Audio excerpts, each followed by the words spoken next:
3:58 on WCBS. What do you have, Tom O'Hanlon? Well, Ray, we have certain rules in the big city. One of them is no, you cannot drive a tractor-trailer on FDR Drive, and that's where one is right now on the southbound side. Right around East 90th Street, it's in the right lane. Going northbound at FDR, stop and go, 40s to 60s, 90s up into Harlem River Drive. And they got rid of that broken-down truck in the Jersey-bound GWB upper level over near Fort Lee. At the Lincoln Tunnel, 15 to 20 in, a crash on Dyer Avenue at West 40th. Watch out for that. And I'm Tom O'Hanlon in the WCBS Traffic Center. And the forecast from Jason Caterina sounds pretty good. Clear and comfortable tonight, low 63 in the city, 50s in most suburbs. Tomorrow, he uses the word delightful, sunshine and a few clouds, high near 80. Saturday, sunshine much of the time and pleasantly warm, almost delightful, high 83. And then Sunday, warm with a high of 85, a little more humid. The real humidity comes in on Monday, might have a thunderstorm on Monday. When you need to know why, when it matters most. This is WCBS 880 News. A wrong-way driver on the Southern State Parkway and one person, a child, is dead. We'll have a report from Islip. In Richmond Hill, Queens, another e-bike battery fire. This time no one was hurt, just a bunch of bikes destroyed. In the case of New York versus Donald Trump, the state is asking an appeals court to uphold the nearly $500 million fraud judgment. And a move to cut down on cell phone use in Connecticut schools. Yanks up 5-0 on Cleveland last check, and the Mets are out in San Diego. Game time 9 p.m. I'm Ray Hoffman on WCBS and WCBS FM HD2 New York. It's 4 o'clock. This is CBS News on the Hour, sponsored by Progressive Insurance. I'm Monica Ricks. Vice President Kamala Harris closes out the Democratic National Convention tonight in Chicago with a big acceptance speech for the party's nomination. CBS's Aaron Navarro calls it a huge moment for Harris and history. This is a big primetime moment for her. So showing her middle-class background record as a prosecutor, but also leaning into the contrast with the Trump-Vance ticket. You're going to expect to hear her talk about issues like abortion, mentions of Project 2025. Project 2025 is essentially a conservative blueprint for reconstructing the government. Former President Trump slammed Harris just minutes ago in Arizona while tackling immigration issues and southern border crime. Comrade Kamala Harris. I call her comrade because she is a radical left Marxist. She wants open borders. She wants our country. I don't understand why anybody would want it, but she wants our country to be open to the world's criminals. His comments coming as authorities search for a 66-year-old white man in Arizona who threatened to kill Trump. And justices were divided, but the Supreme Court just partially granted a Republican request to enforce Arizona's proof of citizenship voting law. Legal analyst Jessica Levinson. This is a win for Republicans who had challenged a lower court judge's decision, who had pushed pause on this entire law. The move affects more than 40,000 voters. We are the Teamsters that will never give up and keep fighting, guys. Railroad lockouts in Canada have forced thousands of workers off the job over contract disputes, and it could disrupt economies all over North America if trains don't resume operations soon. Dan Kelly runs the Canadian Federation of Independent Business. This affects consumers with packaged goods, drugstore products, baby formula in some communities shipped by rail. It's right throughout the economy. The government's weighing whether to intervene now. COVID spreading again this summer, but new shots are on the way. Here's CBS's Alexander Tin. Updated versions of the COVID shots from Pfizer and Moderna are expected to be available in the coming days after the FDA formally green-lighted revisions to the vaccines designed to target a more recent strain of the virus. COVID levels nowhere near what they were during the pandemic, but according to the CDC, more than 75,000 people died from the virus just last season. Coldplay and Maggie Rogers paying tribute there to Taylor Swift in Vienna at the same venue she would have performed her concert 2 weeks ago. The pop star saying yesterday canceling those shows was devastating, but she had to keep fans safe following a foiled terror plot. This is CBS News.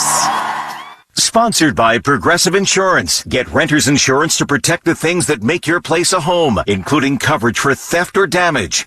Visit Progressive.com. Everything you need to know every time you listen.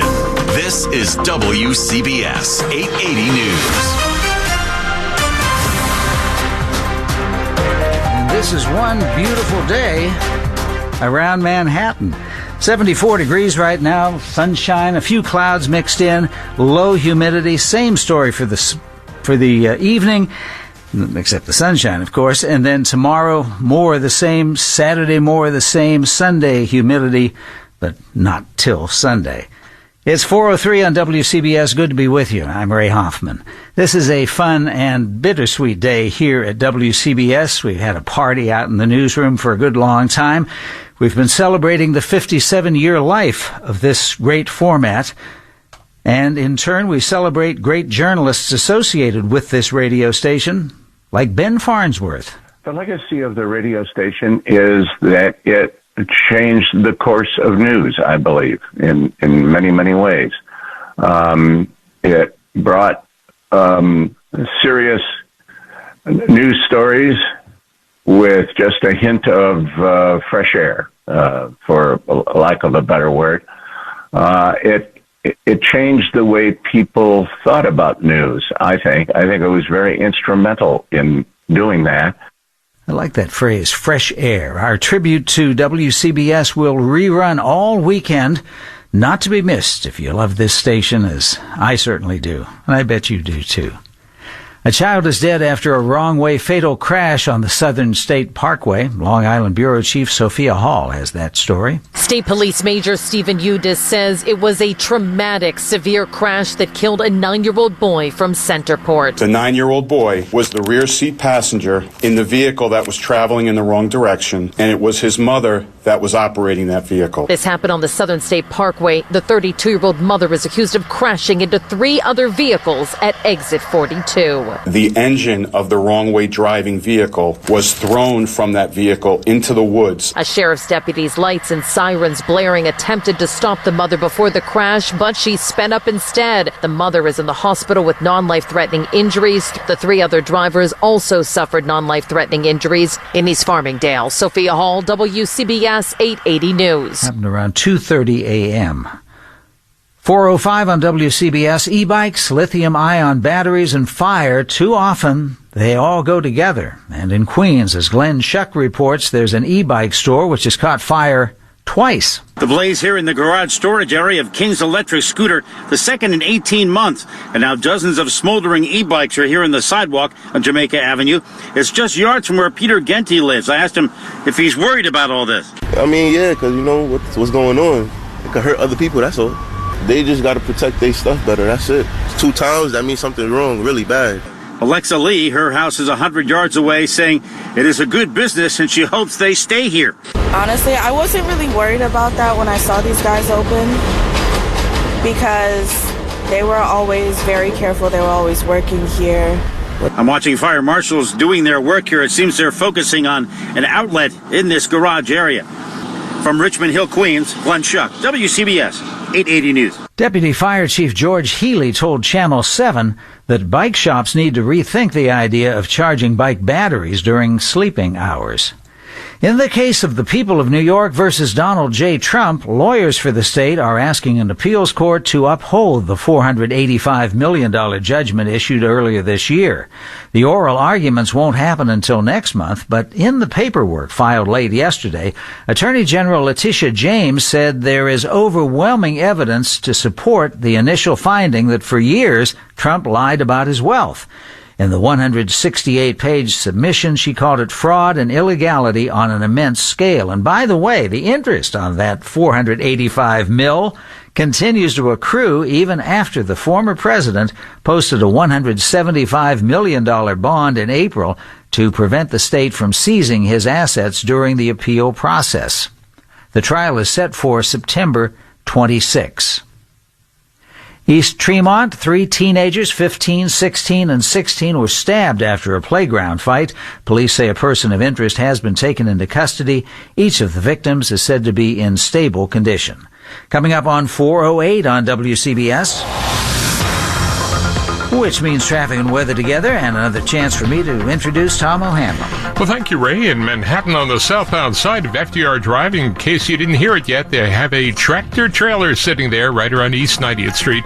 It's in the right lane, so they got to get him out of there. The driver's likely having some colorful conversations with the people who will be doing that. Well, time to bail out and take your favorite avenue going southbound. If you're going northbound, it's getting trickier to make the right choice. Harlem River Drive is packed going north from the RFK. The Deegan is quite the mess from the Bruckner to the Cross Bronx, and southbound from Van Cortlandt Park south. Now, the West Side Highway gets you uptown with some patience. We do have traffic from 57th Street to the bridge, but it will get you there. Now, crossing Queens on the LIE, if you're going eastbound from the BQE into Nassau County, yes, you do have company. And also looking at the Northern State Parkway and the LIE into Queens, you do have traffic backing up into the area right around Lake Success in particular, and part of that is because the Cross Island Parkway southbound is pretty slow. On the Southern State Parkway, the usual eastbound traffic between the Meadowbrook and Wantagh Parkways, and in New Jersey, both spurs of the Turnpike southbound getting down near Route 3. Plenty of traffic there. GWV is about, let's call it 15 into the city, but then it's very slow in the Cross Bronx. Lincoln and the Holland will cost you about 15 to 20 each. I'm Tom O'Hanlon in the WCBS Traffic Center. And right now, looking across the area, it is partly to even mostly cloudy at times. It depends on where you are, but we have a good amount of sunshine, parts of Long Island, central southern Jersey, a lot of patchy cloudiness across the northern and western suburbs, but no showers or sprinkles showing up on radar at all. It will become clear, just like the last several nights after sunset. It will become clear and lows dropping to 60 to 65 with 50s in the suburbs. Tomorrow, mainly sunny, turning warmer, a little bit warmer than today anyway, 75 to 80, and by the time we get into the weekend, it's up between 80 and 85 at least. A little more humidity by Sunday as well. Right now, again, clouds, some sun, 73, humidity 4%. Hey, Craig, I didn't even get a chance to shake your hand or hug you or anything at the party. We were so busy, and the only thing I did was, excuse me, as I had to get around you to do the I saw you almost like in a panic at one point. Let's just let the people know that I would say, I mean, close to what? 50, 60 people had to be there, and it was very, very crowded. It was wonderful, absolutely wonderful, but I knew that you had to work, and I saw you pushing your way. Get me to that microphone. Get me to that. I knew exactly what you were up against, Ray, so don't worry about it. Yeah, well. Anyway, 4:10 on WCBS. We'll talk in about 8 minutes. This Saturday, join us as we say farewell to WCBS 880. Coming to you from the summer terrace of the Hotel New Yorker in New York City. Wayne Cabot and Paul Murnane present a retrospective of the most memorable highlights that occurred on this radio station beginning in 1928. To Amelia Earhart, the first woman to make a solo flight of the Atlantic. Complete with radio broadcasts which haven't been heard in more than 90 years. Babe Ruth has hit another home run. Plus, historic interviews. They thought this radio was a sort of a passing fancy. WCBS Through the Years. A historic audio journey of an iconic radio station. Beginning this Saturday at 8 a.m. I wonder which one of Babe's home runs it was. His is one of the most beloved and most depended upon voices of WCBS, Tom Kaminsky. Here's the story of when he started. On my very first day at WCBS, I walked down the steps of Black Rock, and I looked at the letters. Took a long look up, and I thought, I've made it. And that was the September 26th, 1988. I walked into the 16th floor. The first sound that I heard was Ed Engel's typewriter creating the sportscast for that morning. And I also heard Rich Adcock's police scanner. And before I even turned the corner into the newsroom, I knew that I was home. Our tribute to the 57-year history of WCBS News Radio runs all weekend long. WCBS News Time 4:15. Connecticut is beginning to move on the initiative by Governor Lamont to put some limits on cell phone use in schools. The state's Board of Education is officially calling on individual districts to come up with their own policies. One of the ideas would involve a ban on cell phones during the school day for elementary and middle school students, with guidelines allowed for parental contact during the day. As for high school students, the state is suggesting some sort of restrictive policy without explicitly recommending that cell phones be removed from classrooms. The subway station at 14th Street and 6th Avenue got a major upgrade. Starting today, it's officially handicap accessible with 3 new elevators now open. We watched as the elevator doors opened and people with their wheelchairs got on to head down to the subway. The L train, Uptown F&M are now fully accessible here on 14th Street. MTA Chair Janno Lieber says this is just the beginning of a much larger project. This MTA is determined to make our stations, 472 of them, universally accessible so all New Yorkers can enjoy the benefits of this amazing system. Carmelo Arroyo, the MTA's chair accessibility officer, says these elevators play a vital role in getting around the city. This spread between these 3 different lines in Lower Manhattan. 6 more elevators are on track to open by the end of the year at subway stations across the city.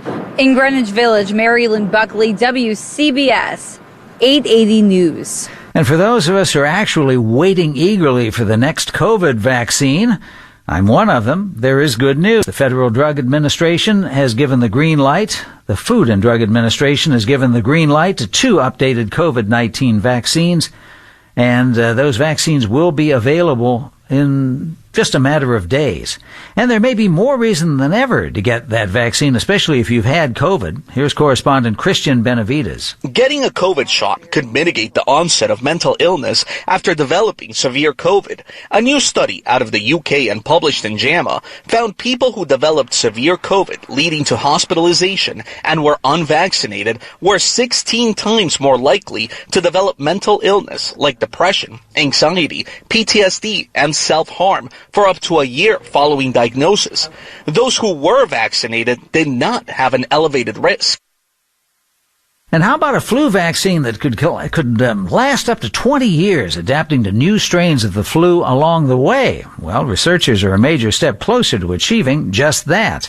Ted Ross is Director of Global Vaccine Development for the Cleveland Clinic, and he says human trials on this vaccine should begin sometime in the next year or 2, and it could be applied to other viruses. 4:18 on WCBS. Traffic and weather together. Back to you, Tom. All right, Ray, let's give everybody a vaccine against some traffic. We'll try anyway here as we follow your ride on the Southern State Parkway. Here's one place you don't want to go right now. If you go eastbound on the Southern State, right around Wantagh Parkway, starting to bunch up. Looks like something going on there. We'll keep an eye on that for you. Now, the LIE coming out of Queens, well, it's been busy all across Queens. You get into Lake Success, and wait, there's more. And then by the time you get over to Old Westbury, we're still looking at the traffic there, and it continues fairly heavy into 106.7. On the Northern State Parkway into Queens, we've got a lot of traffic. And if you're heading down the Cross Island Parkway, loaded up from the bridges all the way down past the LIE. The Van Wyck is pretty slow on the northbound side out of JFK.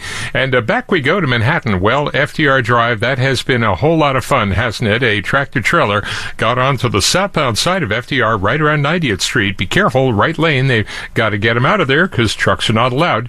And on the West Side Highway, if you're going northbound, it's been bunching up from 57th Street up into the 120s. It opens up a little more than it was, and then you're slow again in that last approach to the George Washington Bridge. GWB 45 out from the Cross Bronx, about 20 to 25 of the tunnels. I'm Tom O'Hanlon in the WCBS Traffic Center. And Tom, you bring up an important point. For years, I've never been able to distinguish between Route 106 and 107 around Syosset, and I'm sure Craig Allen feels the same way. I think probably.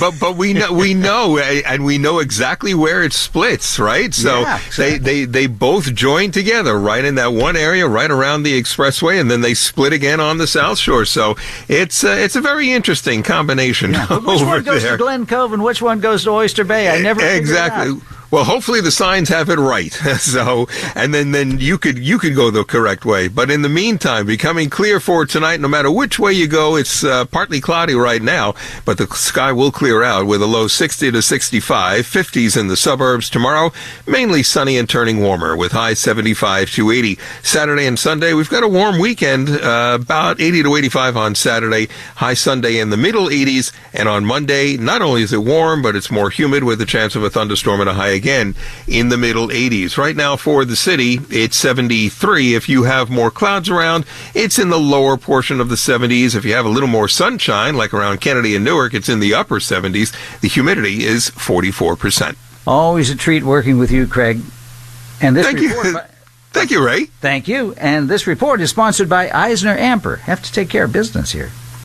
WCBS News Time 4:23, and just a little south and just a little west of the intersection of routes 106 and 107 in Jericho. Students are coming back a little early this year, like next Wednesday.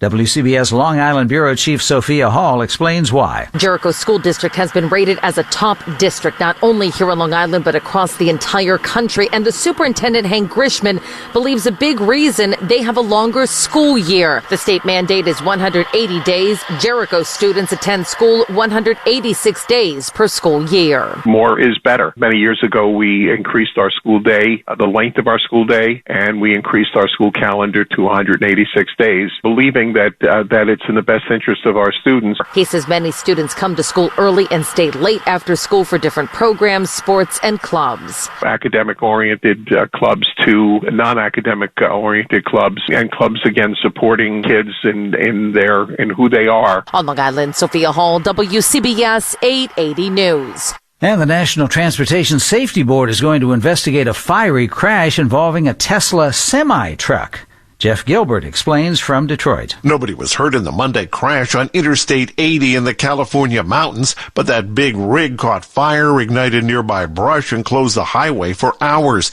The NTSB has been very interested in fires involving electric vehicles. They're no more frequent than fires in gasoline-powered vehicles, but they can be harder to extinguish. And let's thank Jeff Gilbert again for all the good auto industry coverage that he's provided from WWJ on this radio station for the last several years. On behalf of writer Maggie Leone and fellow Pittsburgher Maggie Leone and producer Heather Ron, I'm Ray Hoffman. I'll talk to you tomorrow one more time. Time now for money news from the CBiz Marks Paneth Business Desk and Bloomberg's Tracy Jonke. And Ray, I'll be right here with you one more time. The only major U.S. airline that does not charge a fee for checked bags is asking some of its customers what they would think of scrapping the perk for those in the cheapest seats. Southwest tells Bloomberg the questionnaire focuses more on luggage than past surveys, but does not reflect an imminent policy change. Uber says customers in an undisclosed U.S. city will be able to book rides next year in self-driving cruise cars. It would be part of a comeback for GM's Cruise, which suspended its fully autonomous rides last year after one of its cars struck and dragged a pedestrian in San Francisco. Wall Street started the day with gains, but shifted gears as a pair of Fed officials dashed investors' hopes the Federal Reserve will start big when it starts cutting interest rates. The Dow fell 178 points, the Nasdaq down 300, the S&P down 50. With money news at 25 and 55 on WCBS and Bloomberg's Tracy Jonke. CBiz Marks Paneth, the New York area's premier accounting, tax, and advisory firm. 428 on WCBS, and traffic and weather is sponsored by Macy's. Back to school at Macy's is all about fresh starts and new looks. Save on must-haves like cargos, mini dresses, jeans, and more that'll hold up from the first day of school to the last. Plus, you'll find all the top quality brands you love. Shop Macy's. Get that Tom O'Hanlon look and make the first day back the best one yet. Check out Macy's.com/back to school today. And one more time for me, my friend Tom O'Hanlon. Oh, thank you, Ray. We are keeping an eye on things with a breakdown of the Goethals Bridge that has been cleared. And thank you, Ray, very much for all these good times together on the radio. On the Verrazano, we're looking okay, but when you get over to the Staten Island side, westbound, boy, is that loaded up from the Verrazano over to the Martin Luther King Expressway. Both spurs of the Turnpike are slow on the southbound side into Route 3 and a little bit beyond. Now, the George Washington Bridge into the city, you're pretty good across the span. can, but then there's that eastbound Cross Bronx waiting for you. It's creeping along, feeding into the Deegan ramps because the Deegan's been a mess if you're going southbound of the Deegan for the 230s and northbound from right around the Bruckner.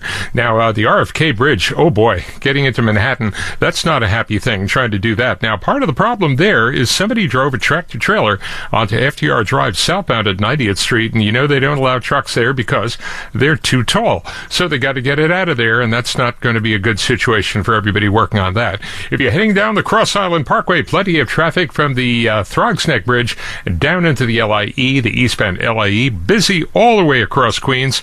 And I'm Tom O'Hanlon in the WCBS Traffic Center. For the rest of the afternoon, sunshine mixing with some clouds. Very pleasant. The high of 77. Mainly clear, comfortable tonight. The low 63 in the city, but 50s for many of the suburbs. Another gorgeous day to round out the week on our Friday. Sunshine, a few clouds. The high near 80. Then a beautiful late summer weekend on tap. Saturday, sunny, pleasantly warm. The high of 83. Warm and a bit more humid Sunday with some sunshine. The high of 85. 75 degrees at CBS Hudson Square, at 73 in Summit, New Jersey, and 77 Breezy Point, and 75 in New Canaan.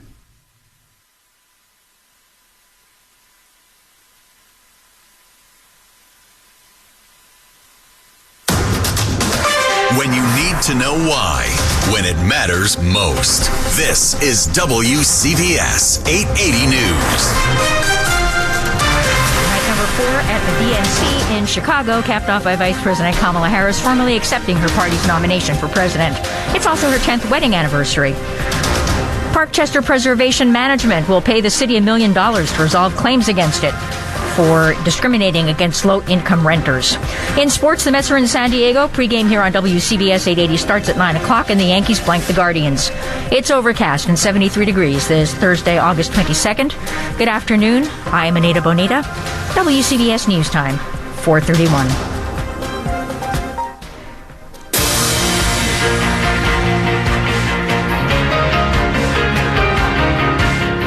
He's one of the most beloved and most depended on voices of WCBS. I know I've depended on him through the years as I've driven through the area.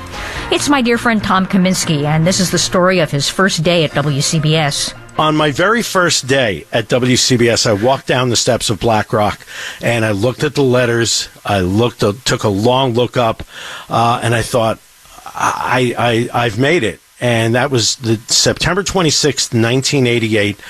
I walked into the 16th floor. The first sound that I heard was Ed Engel's typewriter creating the sportscast for that morning. And I also heard Rich Adcock's police scanner. And before I even turned the corner into the newsroom, I knew that I was home. Our tribute to the 57-year history of WCBS News Radio will run all weekend. City officials say Parkchester Preservation Management, accused of discriminating against low-income renters, has agreed to pay the city $1 million and will reserve 850 units for tenants with government-funded housing vouchers. A years-long investigation found that the company had blocked tenants with housing subsidies from renting more than 6,000 apartments across its Parkchester development.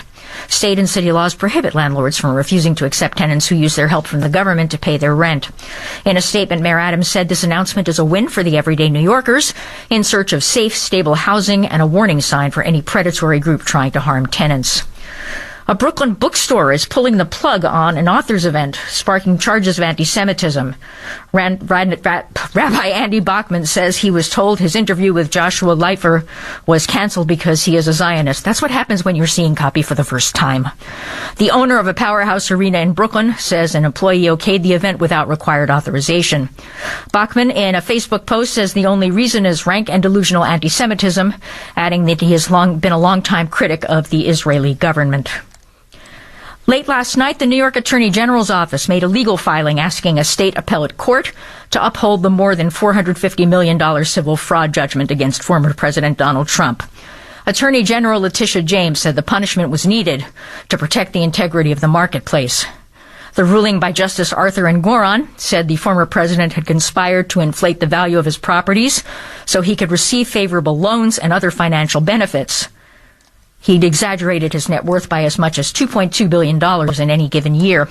The former president had appealed the judgment, saying it was excessive, and his habitual exaggerations were just business as usual. The appeals court will hear oral arguments on September 26th.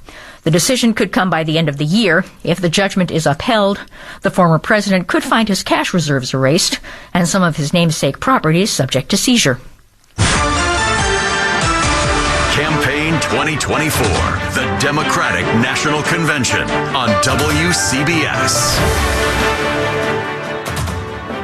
Tonight, Vice President Kamala Harris will speak to close out the Democratic National Convention, accepting her party's nomination for president. CBS News campaign reporter Aaron Navarro is in Chicago previewing the speech.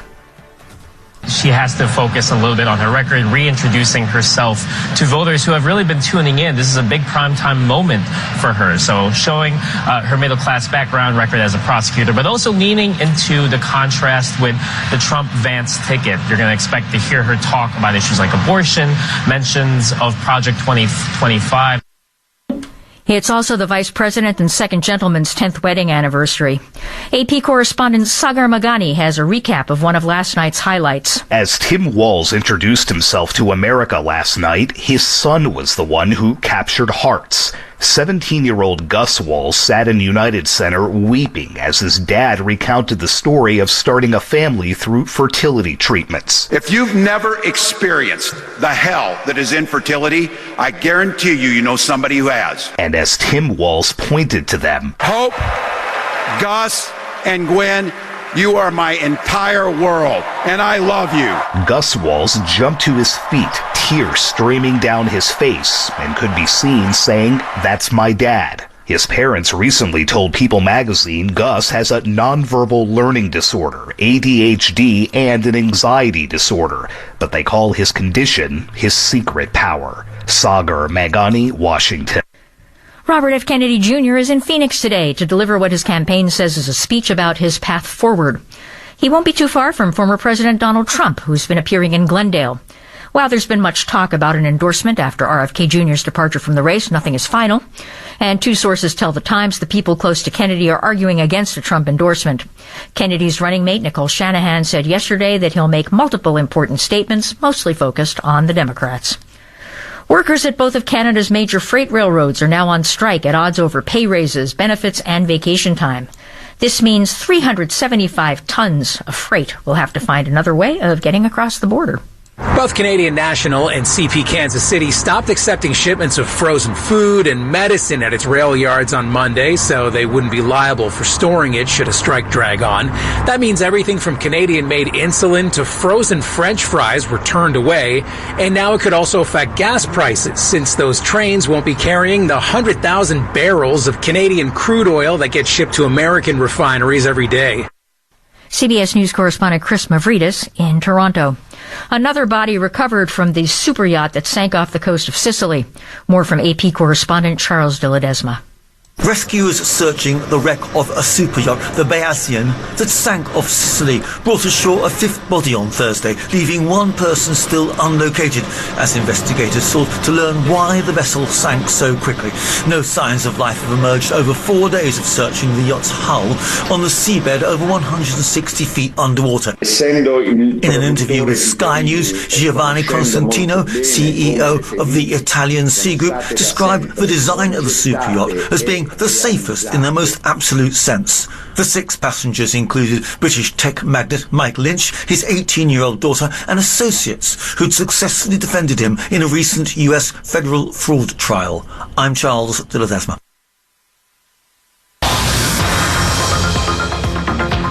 WCBS News Time, 4:38. Traffic and weather together every 10 minutes on the 8s. Good afternoon, Tom O'Hanlon. Anita, good afternoon. We're taking a look at the Hudson River crossings, and we have a pretty good ride across the span on the GWB. Really not bad into the city. But then there's traffic waiting for you in the eastbound Cross Bronx. So on the outbound side, boy, the Cross Bronx is doing pretty badly. It's about 45 minutes or so. At the Lincoln, 20 in, 15 to 20 if you're heading for New Jersey. At the Holland, about 20 in and 10 out. Now, getting uptown, well, let's see. The West Side Highway still packed from 57th Street. FDR Drive Drive northbound from the 30s on up, you've got a lot. And wow, it is really jammed up into Harlem River Drive up to the George Washington Bridge. So between that and the Deegan, both of them are pretty miserable into the Cross Bronx. If you go up the West Side Highway, it's not going to be great, but you could save a little bit of time there. And in Queens, if you're heading down the Cross Island Parkway, plenty of traffic there. In New Jersey, both spurs of the Turnpike are busy on the southbound side into Route 3. Rockland County getting there by way of the Tappan Zee. Pretty solid traffic now across the bridge and up into the area right around West Nyack. And also in Connecticut, we're very busy now going up the Merritt from Greenwich until you get up to around New Canaan. I'm Tom O'Hanlon in the WCBS Traffic Center. And now a look at your weather. Tonight, mainly clear and comfortable. Low of 63 in the city, 50s in most suburbs. Tomorrow, it will be delightful, with sunshine and just a few clouds, high near 80. Tomorrow night, mostly clear, low of 66. Saturday, sunshine much of the time and pleasantly warm, high 83. Sunday, warm and a bit more humid with some sunshine, high 85. Monday, warm and humid with sun and times. There could be an afternoon thunderstorm, high again of about 85. Current conditions in Central Park. The humidity is 44%. Winds are out of the northwest at 3 miles an hour. It's overcast and 73 degrees. WCBS News Time, 4:40. This Saturday, join us as we say farewell to WCBS 880. Coming to you from the summer terrace of the Hotel New Yorker in New York City. Wayne Cabot and Paul Murnane present a retrospective of the most memorable highlights that occurred on this radio station beginning in 1928. To Amelia Earhart, the first woman to make a solo flight of the Atlantic. Complete with radio broadcasts which haven't been heard in more than 90 years. Babe Ruth has hit another home run. Plus, historic interviews. They thought this radio was a sort of a passing fancy. WCBS Through the Years. A historic audio journey of an iconic radio station. Beginning this Saturday at 8 a.m. WCBS News Time, 4:43. A universal flu vaccine. Sounds like a pipe dream, yes? But it's for real. There's a vaccine candidate that could offer protection against multiple strains of the flu, meaning you won't have to get a different flu vaccine every year. Ted Ross is Director of Global Vaccine Development for the Cleveland Clinic, where the vaccine was developed. Why has the notion of a universal vaccine been so elusive, Ted? So because the flu virus changes every single season, it's been difficult to make a single vaccine that will work against all different strains of flu. This vaccine used a new method. Tell us about it and how it works. So what we did is we used the computers to analyze all of the influenza viruses that have circulated over the last 100 years to identify the most important regions of the virus to put into our vaccine. And then when we use it to vaccinate an animal model or a host, what we do is we elicit an antibody response that actually neutralizes all different strains of flu, both that circulate every year for seasonal influenza, but also against new strains that emerge, like the new bird flu vaccines, strains that have come out in the last few months. This new method has a name that should strike fear into every virus. What's it called? It's called COBRA. It actually stands for Computationally Optimized Broadly Reactive Antigens. And we can use this not only for influenza, but a lot of other viral pathogens, such as SARS-CoV-2, which is responsible for the COVID virus, and other viruses that are emerging all the time into our populations. How did you test this vaccine? Well, we tested it in small animal models initially, and then we've tested it, or now making it as a manufactured product that we're going to test in human clinical trials in the very near future. When do you expect to launch those clinical trials in humans? Towards the end of 2025 into early 2026. So we're going through the manufacturing process now. We're getting FDA approval, the same process that we had to do for the COVID vaccines. And then we'll be able to determine in people whether or not we see the same results that we saw in our animal models. Are you working with other institutions or organizations internationally? We are. This particular program is part of a NIH, European Union, and the government of India have all contributed to help us develop this vaccine. It will be tested in the United States, in Europe, as well as in India. So it gives us a wide variety of populations which we can test this vaccine in to see how effective it is against protecting people against influenza. And how confident are you that the results that you saw in mice is going to carry over into humans? Well, we're very confident, and we think we've been able to demonstrate very effectively in mice and other animal models that this is a protective vaccine, and we will see the same responses in people that we've been seeing in these small animal hosts. Ted Ross, Cleveland Clinic Director of Global Vaccine Development, thanks for joining us on WCBS 880. Thank you very much. WCBS News Time, 446. There was a prayer service this morning at the UBS Arena to ask long life for the Dalai Lama. His Holiness is in New York recovering from knee replacement surgery done in June. Dr. David Maiman at the Hospital for Special Surgery said earlier this month that he was recovering well, working diligently with physical therapy that will continue for the next 6 to 12 months. The prayer service was held by the Tibetan community of New York and New Jersey. The LIRR said 21 trains would make additional stops at Woodside and Elmont UBS Arena in both directions to accommodate the well-wishers. Live marijuana trees were seized from Belmont Apartment following a fire call.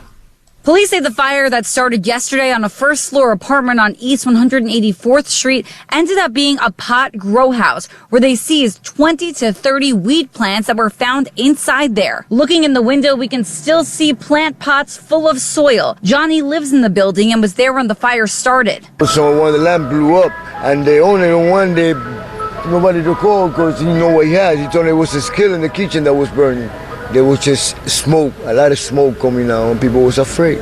He says the whole block quickly stunk of weed, and once the fire was out, everyone was looking in to see all of the plants inside. One day broke everything, and everybody was in the window looking. So far, no arrests have been made. Marilyn Buckley, WCBS 880 News. The Mets are out west tonight in San Diego for a preview. Here's WCBS Mets broadcaster Pat McCarthy.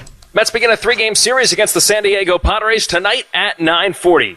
Mets are coming off a walk-off victory against the Baltimore Orioles in the finale yesterday thanks to a walk-off home run by Jesse Winker. Here's Mets manager Carlos Mendoza. Huge, and you could see it with the way guys celebrated. Alvarez on day one, and then Winker there with that last swing. And the road trip begins with Luis Severino on the mound for the 9:40 first pitch. Our pregame coverage begins at 9 on WCBS 880 and 101.1 FM HD2. WCBS News Time, 448. Traffic and weather together every 10 minutes on the 8th. We're playing your song, Tom O'Hanlon. And what a classic that is, Anita. I love that. I have not heard that in a long time. Well, we're checking out New Jersey, a breakdown of the Garden State Parkway on the northbound side. Before you get to Union Toll Plaza in Hillside Township, the center lane is blocked there. Now, the George Washington Bridge, pretty good across the span, but then eastbound the Cross Bronx and the Deegan ramp delays are awaiting you. 45 out from the Cross Bronx. The Deegan is pretty bad on the northbound side from the Bruckner up to the Cross Bronx, and southbound plenty of brake lights lit up from 230th Street to the Cross Bronx.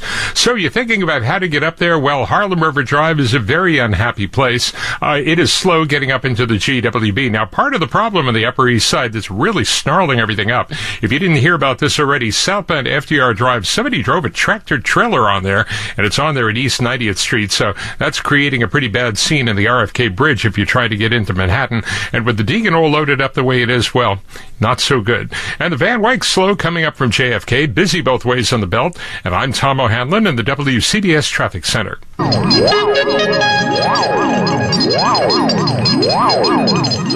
And now, my personal wizard of weather, WCBS Chief Meteorologist Craig Allen. If that was ever the intro to weather, that's a new one on me, but thank you. We have a sky that will become clear for overnight tonight with lows 60 to 65 and 50s in the suburbs. Mainly sunny and turning warmer with highs 75 to 84 tomorrow. Saturday and Sunday mostly sunny, and it gets warmer as we go on into the weekend. The Saturday high 80 to 85, Sunday mid-80s and a little more humid. Our next chance of a shower or thunderstorm looks like it comes on Monday. Right now it's a mix of sun and clouds. 73 degrees, humidity 44%. We have a northwest wind up to 12 miles per hour. Thank you very much, Craig. WCBS News Time, 450. WCBS News Time, 453. Time for the Health and Wellbeing Report, sponsored by Greenwich Hospital, part of Yale New Haven Health. It's not unusual for those of us of a certain age to take a handful of pills every morning. Are we taking too many pills? I don't think you can say too many pills in any case. for any patient. It really depends on the circumstances of what conditions they have and what the pills are for. Definitely, there are a lot of Americans out there who are taking too many pills, and there's some not taking enough. Dr. Richard Grant is a research scientist at Kaiser Permanente, Northern California. But those pills we take, sometimes by the fistful, must be important, right? I would say that some medicines are incredibly important to take. They might prevent you from having a stroke or a heart attack. Some medicines are maybe. If you're having some sniffles or tummy troubles or difficulty sleeping, you may or may not need medicines. Some might be prescribed by accident or might be left over from prior symptoms that were never stopped. More on this next time. For this and more health news, go to WCBS880.com/health. I'm Steve Scott, WCBS 880 News. This is Heather Ron, the afternoon booker here at WCBS. First, I'd like to thank all of my colleagues here at the station. This was my first real job after college, and I learned just about everything I know from the incredible people here. I'd also like to thank all of our loyal listeners. I've had the chance to speak to some of you the past 2 weeks, and it's been so heartening to hear that you'll miss us just as much as I'll miss working here.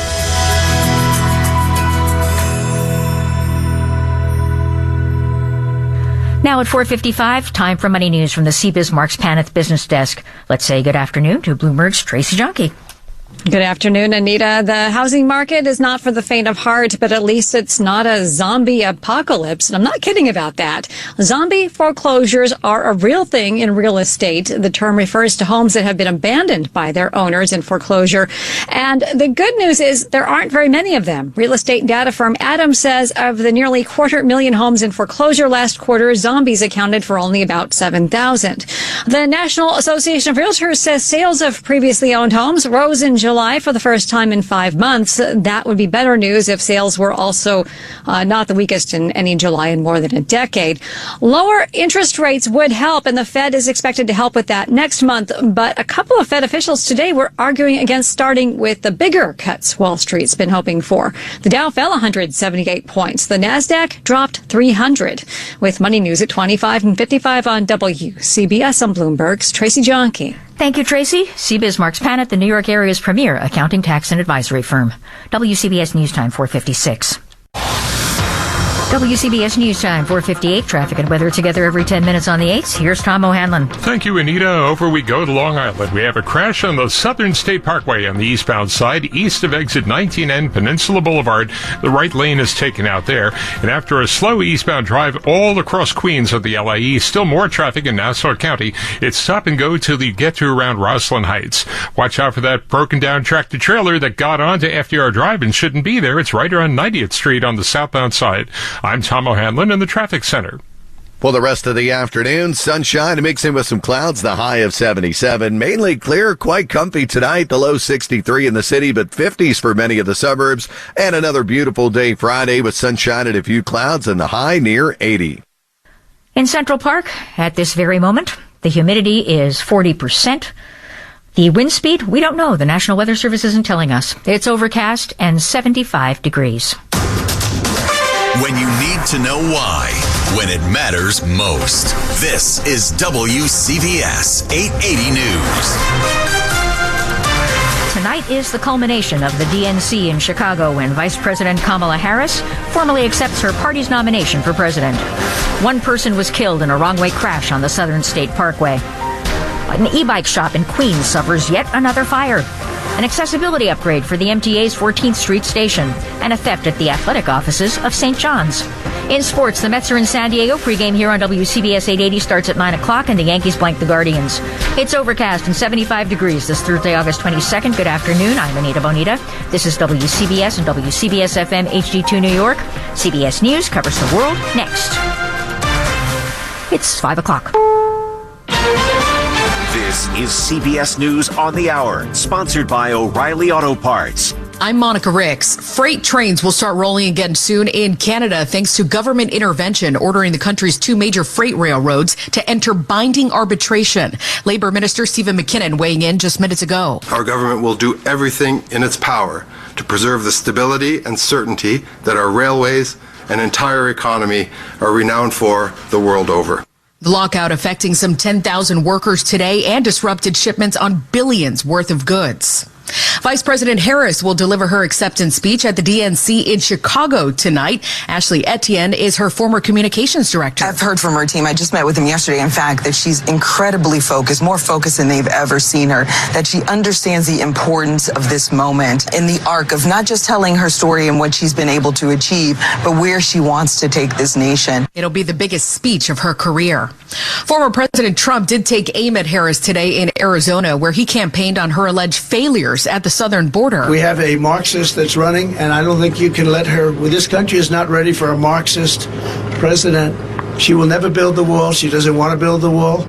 Just today, federal prosecutors indicted a Guatemalan national who allegedly helped smuggle dozens of migrants over the southern border into Texas. U.S. Attorney Jaime Esparza says 53 people died in a hot tractor trailer. Our indictment charges Miranda Orozco with 6 counts, all related to migrant smuggling resulting in death or serious bodily injury. He now faces up to life in prison. Prosecutors say a second former Memphis police officer charged in Tyree Nichols' beating death last year will change his plea to guilty. Emmett Martin was set to go on trial next month. He's one of 4 police officers facing murder and civil rights charges. In Italy, the Coast Guard confirms the body of British tech magnate Mike Lynch is among those recovered from the wreckage of a super yacht. A total of 6 people have died there. Lynch's 18-year-old daughter is still missing. Crayola just trademarked the smell of its crayons. The scent is, quote, slightly earthy soap with pungent leather-like clay undertones, according to the trademark documents. Crayola's CEO hopes to one day have the smell of its products wafting through the arts and crafts aisles of retailers. That's CBS's Jim Kursula. And NASA is expected to announce its decision on Saturday whether 2 astronauts will need to hitch a ride back to Earth on a SpaceX vehicle. They got to the International Space Station on Boeing's Starliner, but it's been a technical nightmare that's left them stranded there for months. Down day on Wall Street today, the Dow lost 177 points. This is CBS News. Think O'Reilly Auto Parts for all your car care needs. Get the parts and service you need fast from the professional parts people at O'Reilly Auto Parts. Now more than ever, it matters where you get your news. New York, New Jersey, and Connecticut depend on WCBS 880 News. 75 degrees and overcast in Central Park, going down to 63. WCBS News Time 5:03. We continue to look back. Here are Wayne Cabot, Paul Murnane, and Bridget Quinn. Working with you has been, not just working with you, but being your friend. And that's the thing. We really are all friends. And if we weren't, I think we probably wouldn't have been a very successful radio station, because you need that to work as a team and get this thing sounding the way it does. Well, listen, I came here 29 years ago, so I'm the newbie, but I started as a reporter, so it's like I came to work here because it's been like 36 years. Do you remember being young, being here? Like, I remember being just terrified. Oh, they reminded us of how young we were. Oh, yeah, they did. But all these anchors, with all this experience, who am I to be anchoring here? You know, it was really daunting, but intimidating. Weren't they nice, though, to let us look over their shoulder? Maybe, they didn't even know we were, but we watched them work and we saw the one thing that mattered, that they were comfortable in their own skin and they were absolutely genuine. And that's the beauty, I think, about this place. We've never been told to put on some act or do it this way exactly and be some kind of, crazy radio personality that you would find on other stations. Our tribute to the 57-year history of WCBS News Radio will run all weekend. One person is dead after a wrong-way crash on the Southern State Parkway. WCBS Long Island Bureau Chief Sophia Hall has the story.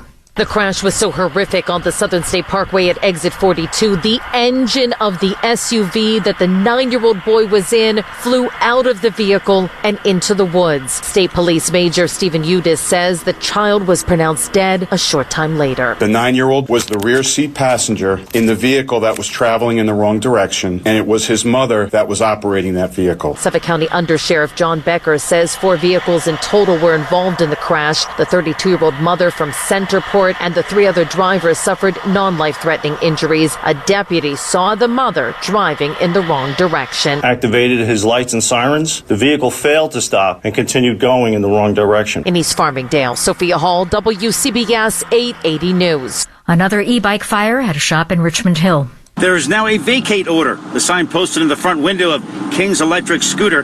2 fires in 18 months, including this one in the middle of the night that wiped out the garage and storage area, leaving dozens of smoldering e-bikes on the sidewalk.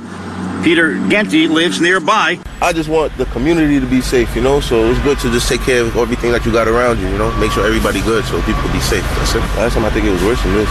We were told it was March of 2023. Yeah, it happened this year, last year I think.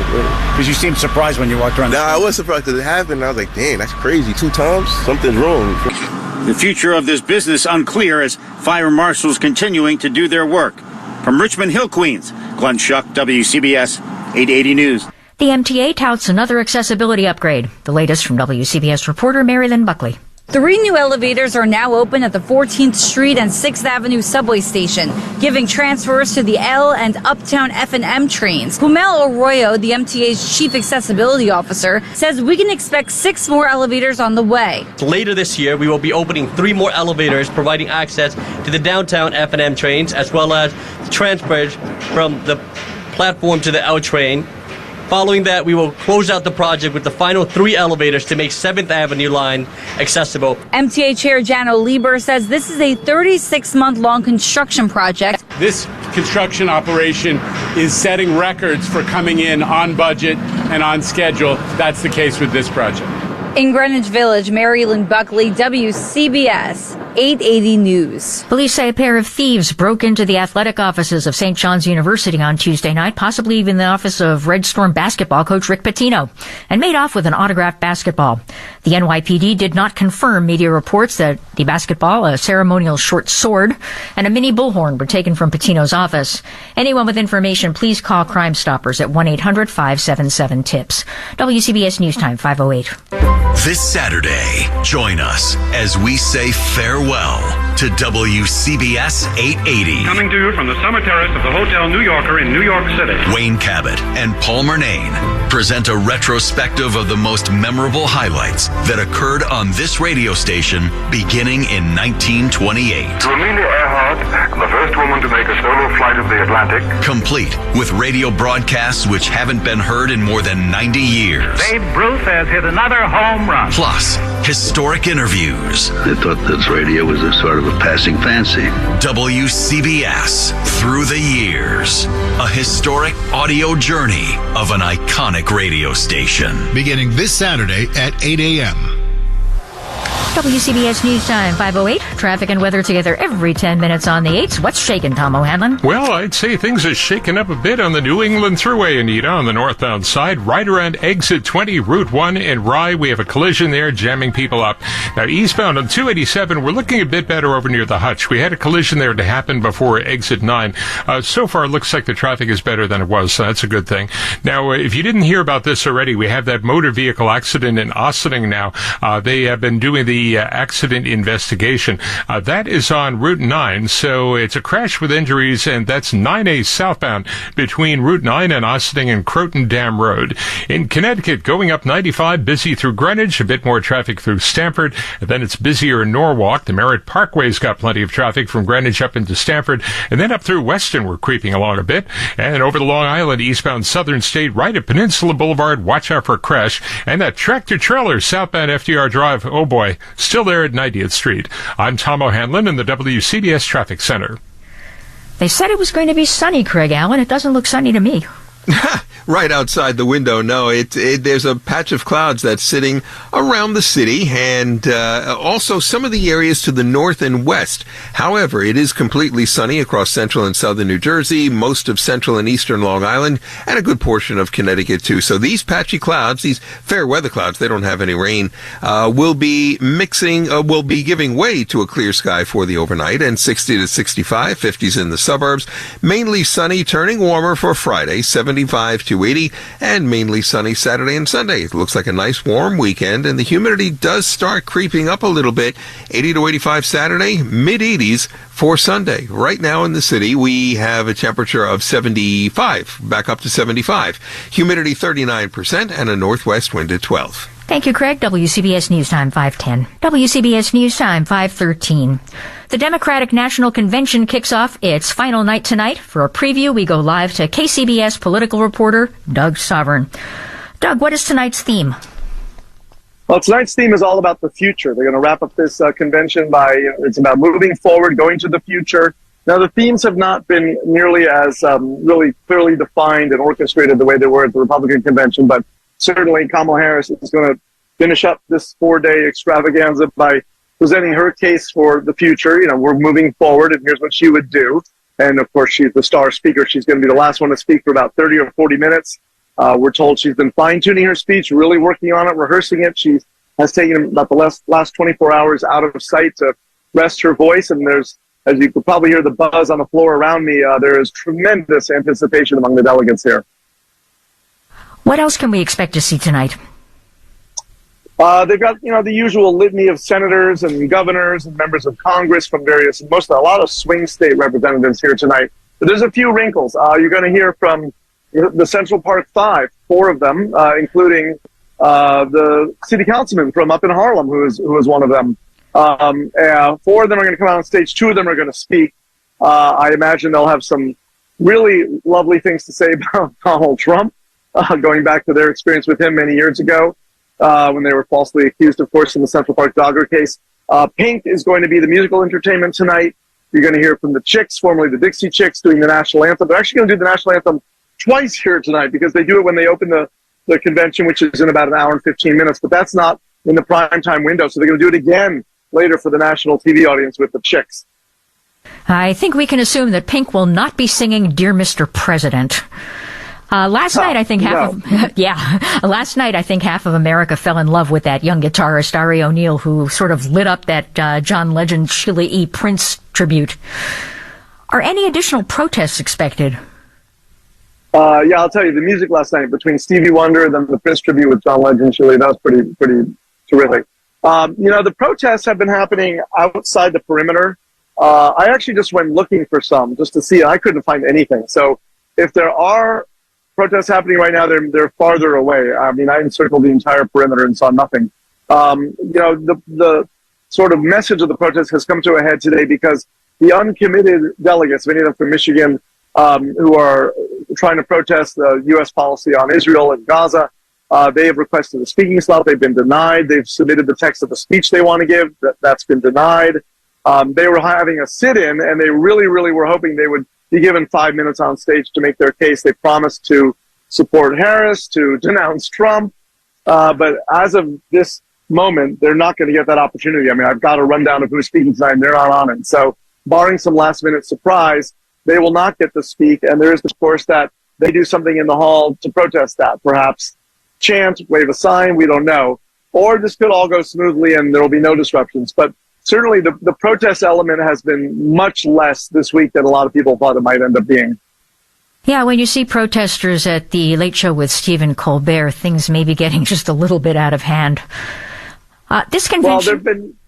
There's been peripheral things. There was one rather unfortunate incident. One of the hotels, the Fairmont in Chicago, someone put some sort of insects in the breakfast food for the delegations, and some people actually got sick, and the police are investigating that. The assumption is that was a protest or something, some sort of sabotage, but whatever their message was, they didn't get the message out. They just sort of disrupted people's mornings in a really unpleasant way. This convention has been heavy on the joy factor. Do you think that message has made an impression on people across America? Well, I can't say because I'm here inside the bubble, so it's hard to say what's happening out there. The impression I do get, though, from having, I'm talking on 10 to 12 radio stations a day all around the country, and just from the tenor of the questions and the things people are saying, it sure seems like it is. It seems like things have gone viral, and they've sort of tapped into the zeitgeist, and you've got this sort of organic upswelling of enthusiasm and energy and support for this ticket and for Kamala Harris.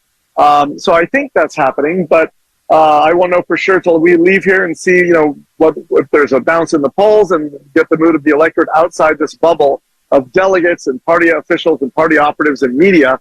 But certainly the joy is something they've been leaning into heavily. You have that incredibly joyful roll call the other night. It was like a dance party. And that's, I would expect tonight, Kamala Harris is going to try to bring as much joy as possible and leave these delegates and the country with this really uplifting, forward-looking, positive message in direct contrast to how they characterize Donald Trump. KCBS political reporter Doug Sovereign, thanks for joining us. Thanks for having me.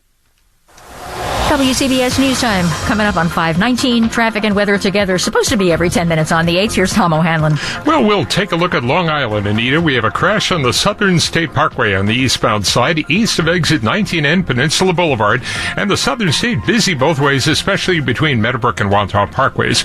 FDR Drive southbound, a tractor trailer that doesn't belong there wound up snarling everything up in 90th Street. Southbound Harlem River Drive's feeling it. Northbounders are too, because they're slowing down and looking.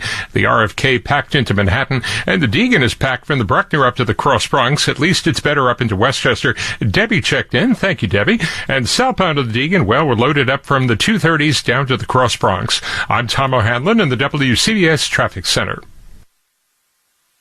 Thank you, Tom. Craig, it's been downright chilly these last few mornings. Couple of mornings, that's right. It's been in the upper 40s to low 50s in some of the suburbs, especially, and even the city was dropping into the 50s overnight. Tonight looks like 60 to 65 and 50s in the suburbs.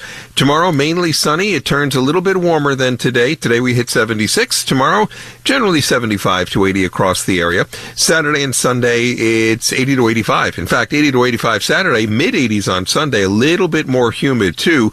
The humidity will be with us on Monday, and so is the chance of a thunderstorm. Highs will be up around 85. 75 right now, humidity 39%. Thank you, Craig. WCBS News Time, 5:20.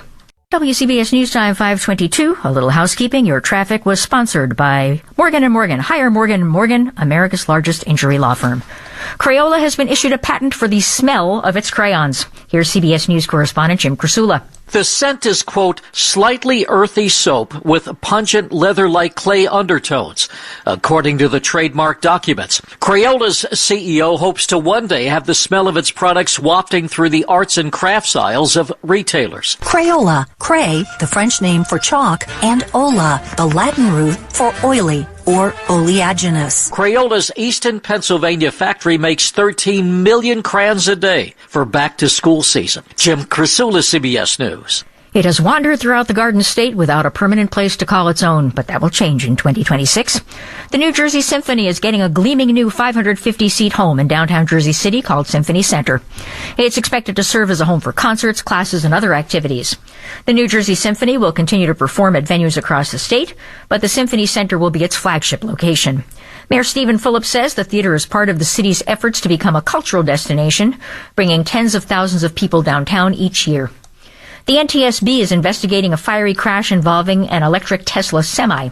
WWJ Autobeat reporter Jeff Gilbert has more. Nobody was hurt in the Monday crash on Interstate 80 in the California mountains, but that big rig caught fire, ignited nearby brush, and closed the highway for hours. The NTSB has been very interested in fires involving electric vehicles. They're no more frequent than fires in gasoline-powered vehicles, but they can be harder to extinguish. Jeff Gilbert, CBS News, Detroit. Another big star is headed to Sin City. CBS News correspondent Monica Ricks reports. Janet Jackson's headed to Vegas. The superstar singer announced a residency at Resorts World and says she looks forward to spending the new year with fans. The show launches December 30th and continues into 2025 with an additional 8 performances through Valentine's Day weekend. Tickets go on sale next week. Janet's residency also comes just 2 months after she wrapped her Together Again tour. It made $51 million, becoming her biggest grossing tour of all time. Monica Ricks, CBS News.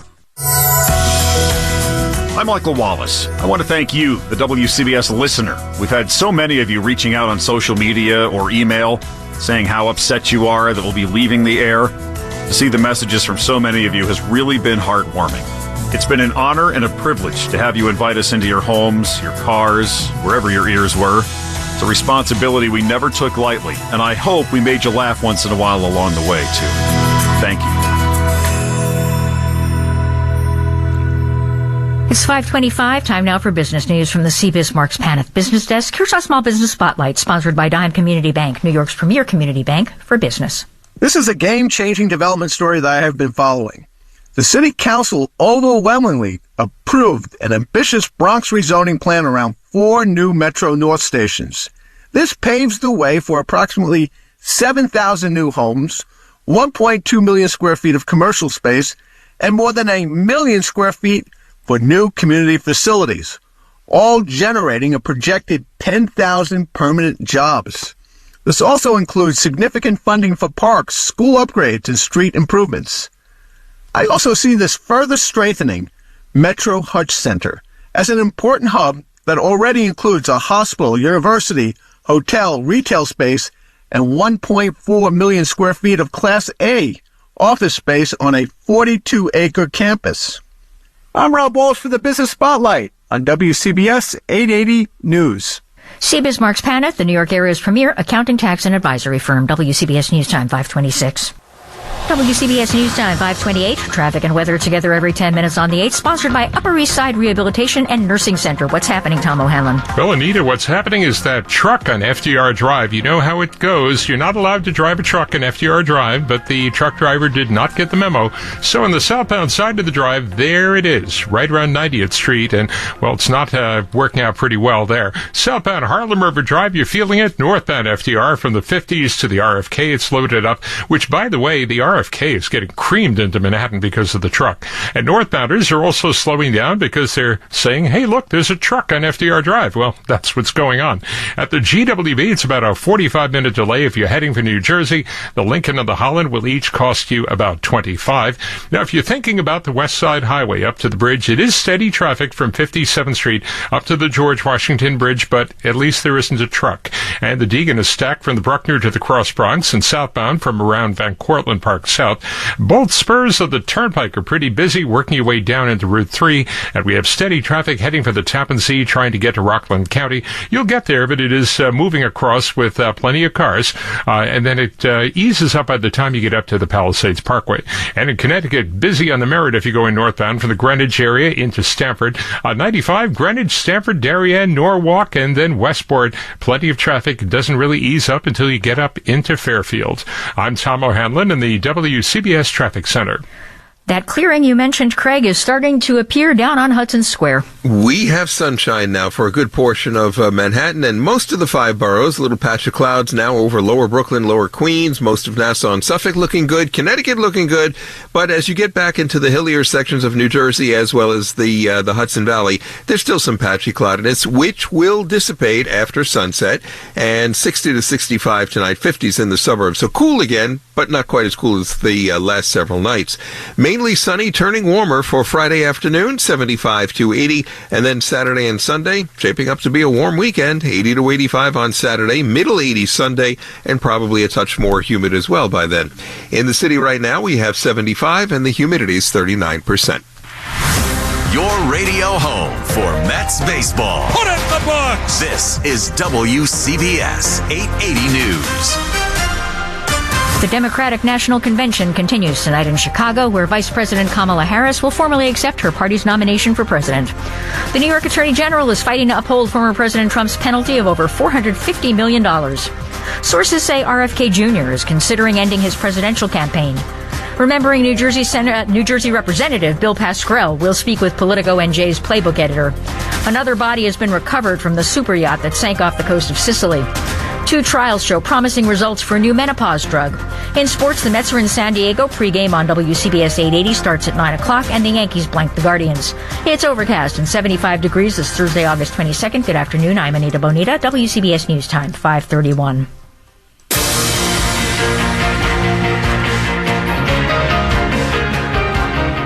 People in high places have listened to WCBS 880 over the years, including New York City Mayor Eric Adams. You were always willing to hear what news really impacted our city, and it is really a great loss to us.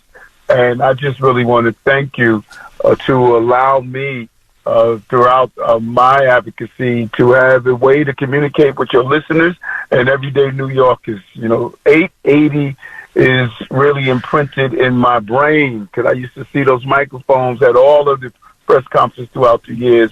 And to all of you, I wish you the best of luck.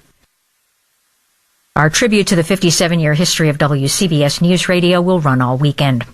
Late last night, the New York Attorney General's office made a legal filing asking a state appellate court to uphold the more than $450 million civil fraud judgment against former President Donald Trump.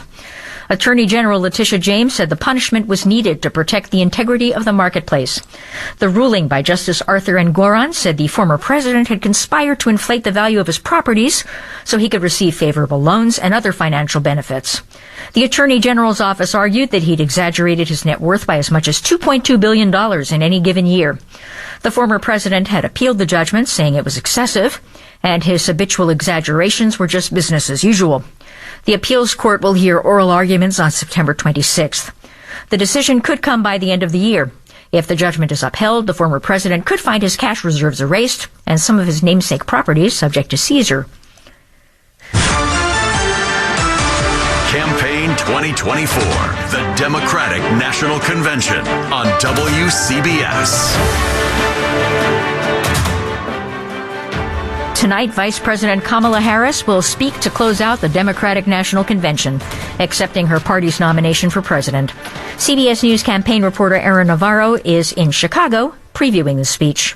She has to focus a little bit on her record, reintroducing herself to voters who have really been tuning in. This is a big primetime moment for her. So showing her middle-class background, record as a prosecutor, but also leaning into the contrast with the Trump-Vance ticket. You're going to expect to hear her talk about issues like abortion, mentions of Project 2025. It's also the Vice President and Second Gentleman's 10th wedding anniversary. AP correspondent Sagar Magani has a recap of one of last night's highlights. As Tim Walz introduced himself to America last night, his son was the one who captured hearts. 17-year-old Gus Walz sat in United Center weeping as his dad recounted the story of starting a family through fertility treatments. If you've never experienced the hell that is infertility, I guarantee you know somebody who has. And as Tim Walz pointed to them, Hope, Gus, and Gwen, you are my entire world, and I love you. Gus Walz jumped to his feet, tears streaming down his face, and could be seen saying, "That's my dad." His parents recently told People magazine Gus has a nonverbal learning disorder, ADHD, and an anxiety disorder, but they call his condition his secret power. Sagar Magani, Washington. The next round of negotiations to bring a ceasefire in the war in Gaza are set for Cairo. However, it's not certain when they will start. The United States is sending a representative as President Biden and Israeli Prime Minister Benjamin Netanyahu spoke on the phone last night. There are sticking points that are getting attention right now that very well could be those bridges that need to be crossed. Whether, for example, Israel's military will agree to withdraw from Gaza's border with Egypt being one of them. President Biden on that call was expected to push Netanyahu on it, but the readout didn't specifically say they did. Netanyahu, though, on Israeli TV after that said that he would not give up Gaza's border with Egypt. CBS News correspondent Rami Inocencio in Tel Aviv. Robert F. Kennedy Jr. is in Phoenix today to deliver what his campaign says is a speech about his path forward. He won't be too far from former President Donald Trump, who's appearing in Glendale. While there's been much talk about an endorsement after RFK Jr.'s departure from the race, nothing is final. And two sources tell the Times the people close to Kennedy are arguing against a Trump endorsement. Kennedy's running mate Nicole Shanahan said yesterday that he'll make multiple important statements, mostly focused on the Democrats. Another body recovered from the super yacht that sank off the coast of Sicily. More from AP correspondent Charles de Ledesma. Rescuers searching the wreck of a super yacht, the Beacian, that sank off Sicily, brought ashore a fifth body on Thursday, leaving one person still unlocated, as investigators sought to learn why the vessel sank so quickly.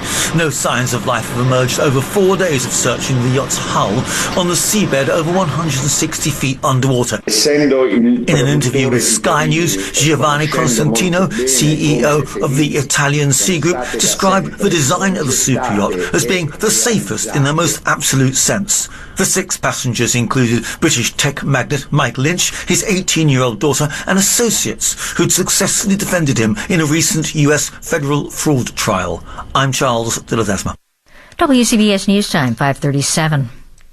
This Saturday, join us as we say farewell to WCBS 880. Coming to you from the summer terrace of the Hotel New Yorker in New York City. Wayne Cabot and Paul Murnane present a retrospective of the most memorable highlights that occurred on this radio station beginning in 1928. To Amelia Earhart, the first woman to make a solo flight of the Atlantic. Complete with radio broadcasts which haven't been heard in more than 90 years. Babe Ruth has hit another home run. Plus, historic interviews. They thought this radio was a sort of a passing fancy. WCBS Through the Years. A historic audio journey of an iconic radio station. Beginning this Saturday at 8 a.m. WCBS News Time, 5:38. Traffic and weather together every 10 minutes on the 8s to get you out and about wherever it is you're traveling to. Here's Tom O'Hanlon. Thank you, Anita. We are looking at the BQE, and if you were heading down the BQE, right around the leg of the Grand Central Parkway there at 30th Street, somebody broke down. They're in the right lane. So here's some good news. Everything's been tied in a knot in the Upper East Side, and that was because a misplaced tractor-trailer got on to FDR on the southbound side at 90th Street. Now, the good news is it's gone. So it is getting better. Better is relative, of course. A lot of traffic left over. The RFK is still a mess into Manhattan. Southbound Harlem River Drive still jammed up. And if you're going up FDR, pretty much from the 30s on up, you got a lot of traffic. On the West Side Highway, we're looking at some slowdowns. Maybe something working there in the 90s. It seems to be getting worse. But we have plenty of traffic up to the bridge. Now, the Cross Bronx Expressway will cost you about 45 minutes if you're heading for the Jersey-bound GWB.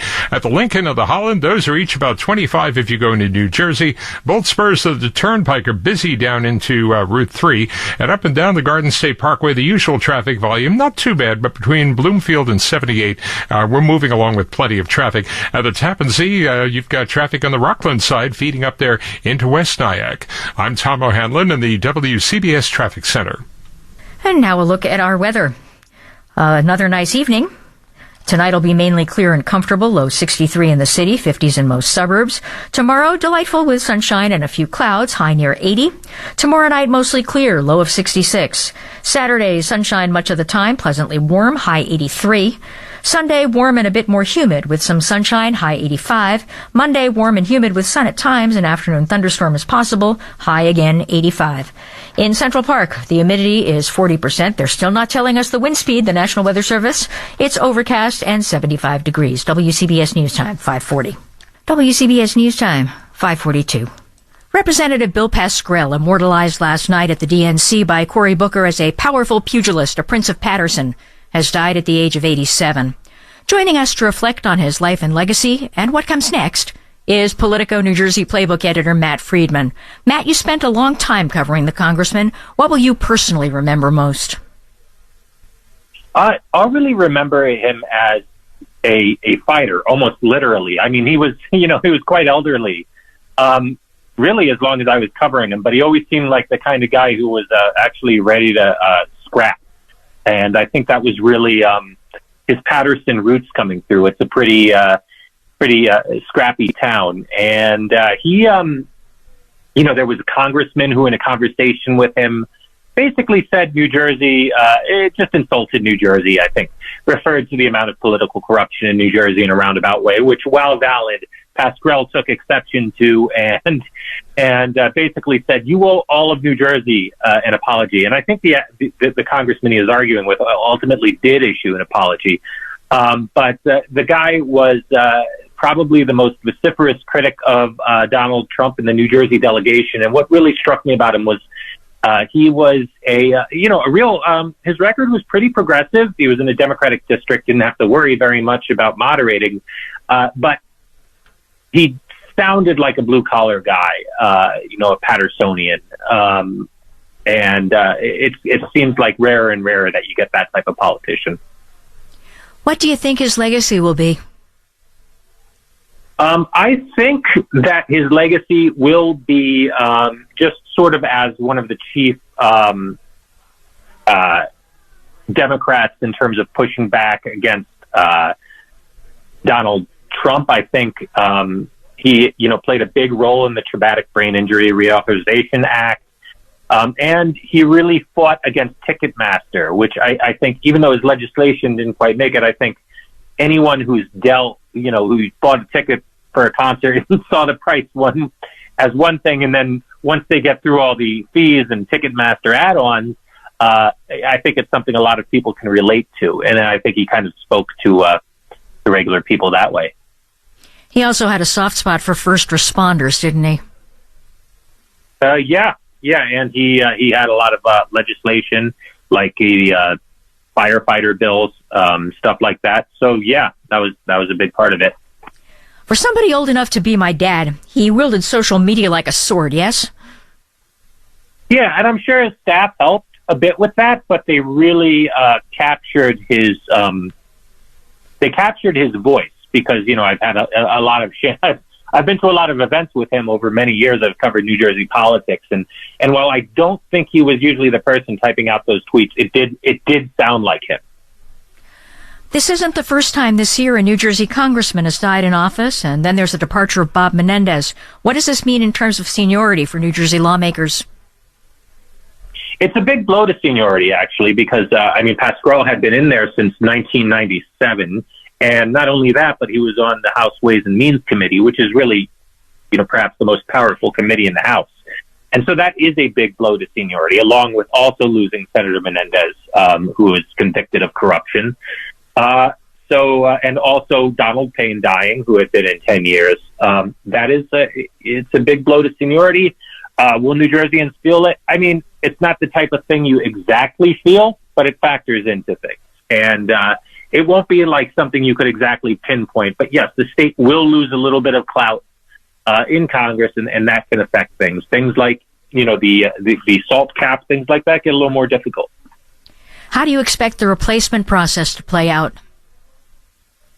Well, it's got to happen very fast. Democrats need to pick a replacement by August 29th. That's the deadline in the state. What it's going to be is it's too late. He won the primary, and it's going to be Democratic committee members, so really insiders from the 9th District towns in Passaic, Bergen, and Hudson County. There's already a couple people who are angling for Bill Pascrell's seat before he got sick. That was the mayor of Patterson, Andre Sayegh, the Assemblywoman Shavonda Sumter. I believe Assemblyman Benji Wimberly is probably interested as well, even though he hadn't put his name out there. Remains to be seen whether Bergen County Democrats seek to put one of their own in the seat, since they have almost as big a portion of the district as Passaic County does. But it will all happen by a week from today. That's the deadline to do it. So it's going to be overdrive. The question is whether it gets to an actual convention floor fight, or whether party bosses kind of get together and agree on a candidate ahead of time, and it just becomes sort of like a coronation almost. He was an Italian representing a majority-minority district. Do you expect that to play out differently in the replacement process? Yeah, I do. I think that Pascrell was in there a really long time, and he's sort of more, demographically more aligned with the much older Patterson, even though he lived in Patterson his whole life, I believe, and still lived there until his final days. But it's a minority-majority district. The idea that a white man will continue representing it at this point seems pretty far-fetched. Politico New Jersey Playbook editor Matt Friedman, thanks for joining us on WCBS 880. Thank you so much. WCBS News Time 548. Traffic and weather together every 10 minutes on the 8s. What is happening out there, Tom O'Hanlon? Well, Anita, we see some jam-ups happening on southbound 287 in New Jersey. The problem there is right around River Road in Piscataway. An overturned truck took out the two left lanes. The Garden State Parkway's gotten slower both ways into Route 78 and Rockland County. If you're heading up the thruway by way of the Tappan Zee Bridge, it's steady traffic over to the Rockland side. Traffic up through Nyack and West Nyack. It starts to ease up around the Palisades Parkway. In Westchester, 287's fairly busy at White Plains. Arlene, Eric, and Jonathan checking in from Westchester. Also noting a northbound Taconic Parkway problem just north of Peekskill Hollow Road. Somebody broke down and they're in the left lane. If you're going up through Connecticut, watch 95 on the northbound side. Right from the county line up through Stamford, it's pretty steady traffic. And pockets of traffic volume, as they say, going up the Merritt Parkway from Greenwich up into about New Canaan, then more of it up in Weston. And 95 got a lot slower from Norwalk all the way up into Fairfield. On Long Island, we've had plenty of traffic heading out of Queens, going eastbound on the LIE. In eastbound Southern State Parkway, east of exit 32 and Route 110, it is a left-lane crash. I'm Tom O'Hanlon in the WCBS Traffic Center. And I'll ask you the same question I asked Tom. What's going on out there, Craig Allen? Well, not too much different from where we were before. I think the traffic situation is much more ever-changing this afternoon. Right now, we have sunshine and patchy clouds that are drifting through from time to time. Becoming clear after sunset, 60 to 65, 50s in the suburbs. Tomorrow, it will turn warmer, mainly sunny too. High 75 to 80. Still very comfortable humidity, even into Saturday. And Saturday's high, 80 to 85. By Sunday, the humidity's up just a little bit. It's in the mid-80s, and by Monday, it is up, along with a chance of a thunderstorm and a high right around 85. But a nice, comfortable evening so far. It's 75, humidity 39%. It looks like the temperatures are pretty consistent throughout the area. I'm seeing everything is between 74 and 77. Very much, very much. We have a northwesterly wind, keeping it that way right now. The humidity is low. There's no localized sea breezes for any temperature differences along the coast. Yeah, it's a very, very comfortable evening. Thank you, Craig. WCBS News Time, 5:50. Hi, this is producer Lou Zambrana, and WCBS has meant so much to my life. I've learned so much here, and I'm really thankful for all the things that I've learned and all the experiences that I've had in news. There's so many great memories, and I just want to thank the listeners who have stuck with us. Your words of support have meant so much to me, and I know to all of us. So thank you.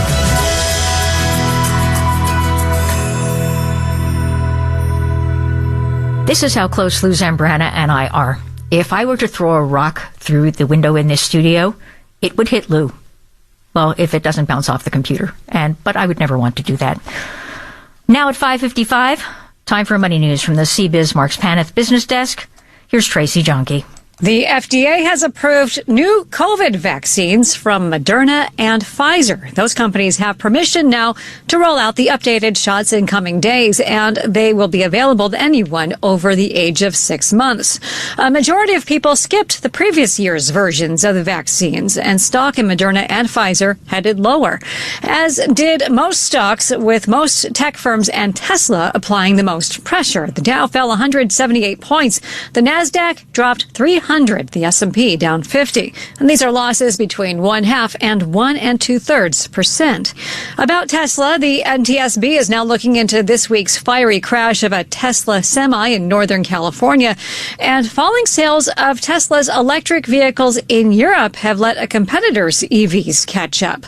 Last month, BMW's EV sales in Europe topped Tesla's for the first time. With Money News at 25 and 55 on WCBS, I'm Bloomberg's Tracy Jonke. CBiz Marks Paneth, the New York area's premier accounting, tax, and advisory firm. WCBS News Time, 5:56. WCBS News Time, 5:58. Traffic and weather together every 10 minutes on the 8th. Let's wrap up this hour, Tom O'Hanlon. Well, let's do that, Anita. We're checking out Long Island on the eastbound side of the Southern State Parkway, east of exit 32 and Route 110. A left-lane crash. Now, the LIE and also the Northern State Parkway have been pretty busy in both directions between Lake Success and Queens. And all across Queens, look at that LIE. We're packed from the BQE all the way over and pretty slow into the Midtown Tunnel, too. On FDR Drive, we've had all that traffic from the 30s on up. They got rid of that truck that wandered on there a while ago in the 90s, but still left you with a ton of traffic at the RFK Bridge. The West Side Highway packed from the 70s on up to the bridge. And I'm Tom O'Hanlon in the WCBS Traffic Center. For the rest of the afternoon, sunshine mixing with some clouds, the high of 77. Mainly clear, quite comfy tonight, the low 63 in the city, but 50s for many of the suburbs. And another beautiful day Friday with sunshine and a few clouds and the high near 80. Current conditions in Central Park. The humidity is 46%. They've finally given us a wind speed. It's out of the west at 5 miles an hour. We have overcast skies and 74 degrees. When you need to know why, when it matters most. This is WCBS 880 News. A wrong-way crash on the Southern State Parkway leaves one person dead. Parkchester Preservation Management will pay the city $1 million to resolve the claims against it for discriminating against low-income renters. An accessibility upgrade for the MTA's 14th Street station. Kamala Harris is due to accept the presidential nomination tonight on the final day of the Democratic convention. In sports, the Mets are in San Diego. Pregame here on WCBS 880 starts at 9 o'clock, and the Yankees blank the Guardians. It's overcast and 74 degrees this Thursday, August 22nd. Good evening. I'm Anita Bonita. This is WCBS and WCBS FM HD2 New York. CBS News covers the world next. It's 6 o'clock. This is CBS News on the Hour, sponsored by Progressive Insurance. I'm Monica Ricks. Democrats kicking off the final night of the DNC this hour in Chicago, where Vice President Harris is set to deliver her acceptance speech. Michael Tyler is her campaign communications director. What tonight is an opportunity to fully introduce herself to a wider slice of the electorate, right? Tell her story. Growing up the daughter of a working mom, working at McDonald's while she was at college, the work that she did before she became vice president and senator, working as a prosecutor and as attorney general, what the through line has been, always working for the people. Her speech tonight will be historic. Harris will be the first black and Asian woman to accept the nomination for president. Donald Trump slammed Harris while stumping on immigration issues today in Arizona. Comrade Kamala Harris. I call her comrade because she is a radical left Marxist. She wants open borders. She wants our country. I don't understand why anybody would want it, but she wants our country to be open to the world's criminals. A massive manhunt got underway today in Arizona. Authorities there are searching for a 66-year-old white man who threatened to kill Trump. The Trump campaign also deleted a campaign video on social media featuring Beyonce's Freedom, the singer record label issuing a cease and desist. She's only given the Harris campaign permission to use that song. A voting selfie has led to legal action now in North Carolina. Our Jim Krasula has details. Susan Hogarth is suing the North Carolina State Board of Elections after she says she received a letter from the board asking her to remove a ballot selfie from a social media post. Most photography of voters or ballots in polling places is illegal in North Carolina. She claims that's unconstitutional. Trade crisis averted in Canada. I'm Chris Mavridis in Toronto. Trains got moving almost immediately after the Canadian government ordered the railways back to work, but experts say the effects from just this one day of lost work could disrupt the supply chain for up to a week. For American consumers, that includes everything from crude oil to frozen Canadian French fries, and the rail union says for every hour that passes, the backlog gets even deeper. A round of ceasefire talks started today between Israel and Hamas in Cairo. CBS's Remy Inocencio in Tel Aviv. Sticking points, Israel does not want what they're saying a total ceasefire, but Hamas does. Israel wants to keep its troops in Gaza, but of course Hamas does not. And Israel wants to keep control of Gaza's southern border with Egypt. That is the Philadelphia corridor. And Hamas says absolutely no to that. The U.S. says talks could stretch into the weekend. And the FDA has approved an updated COVID-19 vaccine as a wave of summer cases keeps spreading. The shots will be available within days. This is CBS News. Sponsored by Progressive Insurance. We offer auto, home, and commercial auto insurance, plus a variety of business insurance options. Visit Progressive.com today. Now more than ever, it matters where you get your news. New York, New Jersey, and Connecticut depend on WCBS 880 News. 74 degrees with overcast skies here at Hudson Square, but the sun keeps threatening to push on through. WCBS News Time, 6:03. He's one of the most beloved and most dependent on voices of WCBS. I know I've depended on him through the years as I've driven through the area. It's my dear friend Tom Kaminsky, and this is the story of his first day at WCBS. On my very first day at WCBS, I walked down the steps of Black Rock, and I looked at the letters. I took a long look up, and I thought, I've made it. And that was the September 26th, 1988. I walked into the 16th floor. The first sound that I heard was Ed Engel's typewriter creating the sportscast for that morning. And I also heard Rich Adcock's police scanner. And before I even turned the corner into the newsroom, I knew that I was home. Indeed, this is home. Our tribute to the 57-year history of WCBS News Radio will run all weekend. A child is dead after a wrong-way crash on the Southern State Parkway. Long Island Bureau Chief Sophia Hall has the story. State Police Major Stephen Udis says it was a traumatic, severe crash that killed a 9-year-old boy from Centerport. The 9-year-old boy was the rear seat passenger in the vehicle that was traveling in the wrong direction, and it was his mother that was operating that vehicle. This happened on the Southern State Parkway. The 32-year-old mother is accused of crashing into 3 other vehicles at exit 42. The engine of the wrong-way driving vehicle was thrown from that vehicle into the woods. A sheriff's deputy's lights and sirens blaring attempted to stop the mother before the crash, but she sped up instead. The mother is in the hospital with non-life-threatening injuries. The 3 other drivers also suffered non-life-threatening injuries in East Farmingdale. Sophia Hall, WCBS 880 News. City officials say Parkchester Preservation Management, accused of discriminating against low-income renters, has agreed to pay the city $1 million and will reserve 850 units for tenants with government-funded housing vouchers. A years-long investigation found that the company had blocked tenants with housing subsidies from renting more than 6,000 apartments across its Parkchester development. State and city laws prohibit landlords from refusing to accept tenants who use help from the federal government to pay or federal or state government to pay their rent. In a statement, Mayor Adams said this announcement is a win for the everyday New Yorkers in search of safe, stable housing and a warning sign for any predatory group trying to harm tenants. The 14th Street and 6th Avenue subway station got a major upgrade. Starting today, it's officially handicapped accessible with 3 new elevators now open. We watched as the elevator doors opened and people with their wheelchairs got on to head down to the subway. The L train, Uptown F&M are now fully accessible here on 14th Street. MTA Chair Janno Lieber says this is just the beginning of a much larger project. This MTA is determined to make our stations, 472 of them, universally accessible so all New Yorkers can enjoy the benefits of this amazing system. Carmelo Arroyo, the MTA's chair accessibility officer, says these elevators play a vital role in getting around the city. This is the only transfer between these 3 different subway lines in Lower Manhattan. 6 more elevators are on track to open by the end of the year at subway stations across the city. In Greenwich Village, Marilyn Buckley, WCBS 880 News. There was a prayer service this morning at the UBS Arena to ask long life for the Dalai Lama. His Holiness is in New York, recovering from knee replacement surgery done in June. Dr. David Maiman at the Hospital for Special Surgery said earlier this month that he was recovering well, working diligently with physical therapy that will continue for the next 6 to 12 months. The prayer service was held by the Tibetan community of New York and New Jersey.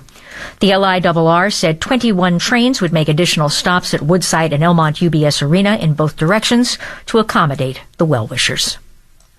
This Saturday, join us as we say farewell to WCBS 880. Coming to you from the summer terrace of the Hotel New Yorker in New York City. Wayne Cabot and Paul Murnane present a retrospective of the most memorable highlights that occurred on this radio station beginning in 1928. To Amelia Earhart, the first woman to make a solo flight of the Atlantic. Complete with radio broadcasts which haven't been heard in more than 90 years. Babe Ruth has hit another home run. Plus, historic interviews. They thought this radio was a sort of a passing fancy. WCBS Through the Years. A historic audio journey of an iconic radio station. Beginning this Saturday at 8 a.m. WCBS News Time, 6:08. Traffic and weather together every 10 minutes on the 8s. What you got, Tom O'Hanlon? Well, we're taking a look at that trip uptown, Anita, and getting there, well, it does pose some challenges. The West Side highways delivering solid traffic from 57th Street all the way up to the approach to the GWB. On the east side, a little better than it was, but, you know, that's still not great. That truck really wrecked everything on the southbound side when it got onto FDR. Now, they did it a while ago, but the leftover traffic still hurting a bit there. And the northbound side of FDR from the 50s, we're going to be slow all the way up. And the RFK Bridge, wow, from Astoria all the way into the Bronx and Queens, there wasn't anywhere to go. So all those cars built up there, it's better than it was. But the RFK is still sluggish over to the east side of Manhattan. Going up the Deegan, you're not getting a break at all from the Bruckner to the Cross Bronx. And southbound of the Deegan from about 230th Street on down. That would be a good time to bail out and get over and take the Broadway Bridge and then maybe sneak over to the West Side Highway. You are going to have that traffic on the southbound side right around Dyckman Street down to the GWB, but we're still in the game there. And the Whitestone and Throgs Neck are each pretty busy over to the Queens side. And I'm Tom O'Hanlon in the WCBS Traffic Center. Craig Allen, I think the sun heard me, and now it's blinding me out of spite. Right? And then a little bit farther uptown, around beyond Central Park and on up towards the northern portions of the island, and then right on up into the Bronx, it's cloudy again. So this little bit of patchy cloudiness will play around for the next, what is it? It's less than 2 hours now before sunset. These days are starting to get a little shorter. Temperatures 60 to 65, 50s in the suburbs as it becomes mostly clear. Mainly sunny, turning warmer. Tomorrow's high, 75 to 80. Saturday and Sunday, it's up there. It's in the 80s. And we start adding some humidity to the mix on Sunday, mid-80s. Right now for the city, we have 74. Humidity 46%, northwest wind at 5. Thank you, Craig. WCBS News Time 6:10. WCBS News Time 6:13. A universal flu vaccine. Sounds like a pipe dream, yes? But it's for real. There's a vaccine candidate that could offer protection against multiple strains of the flu, meaning you won't have to get a different flu vaccine every year. Ted Ross is Director of Global Vaccine Development for the Cleveland Clinic, where the vaccine was developed. Why has the notion of a universal vaccine been so elusive, Ted?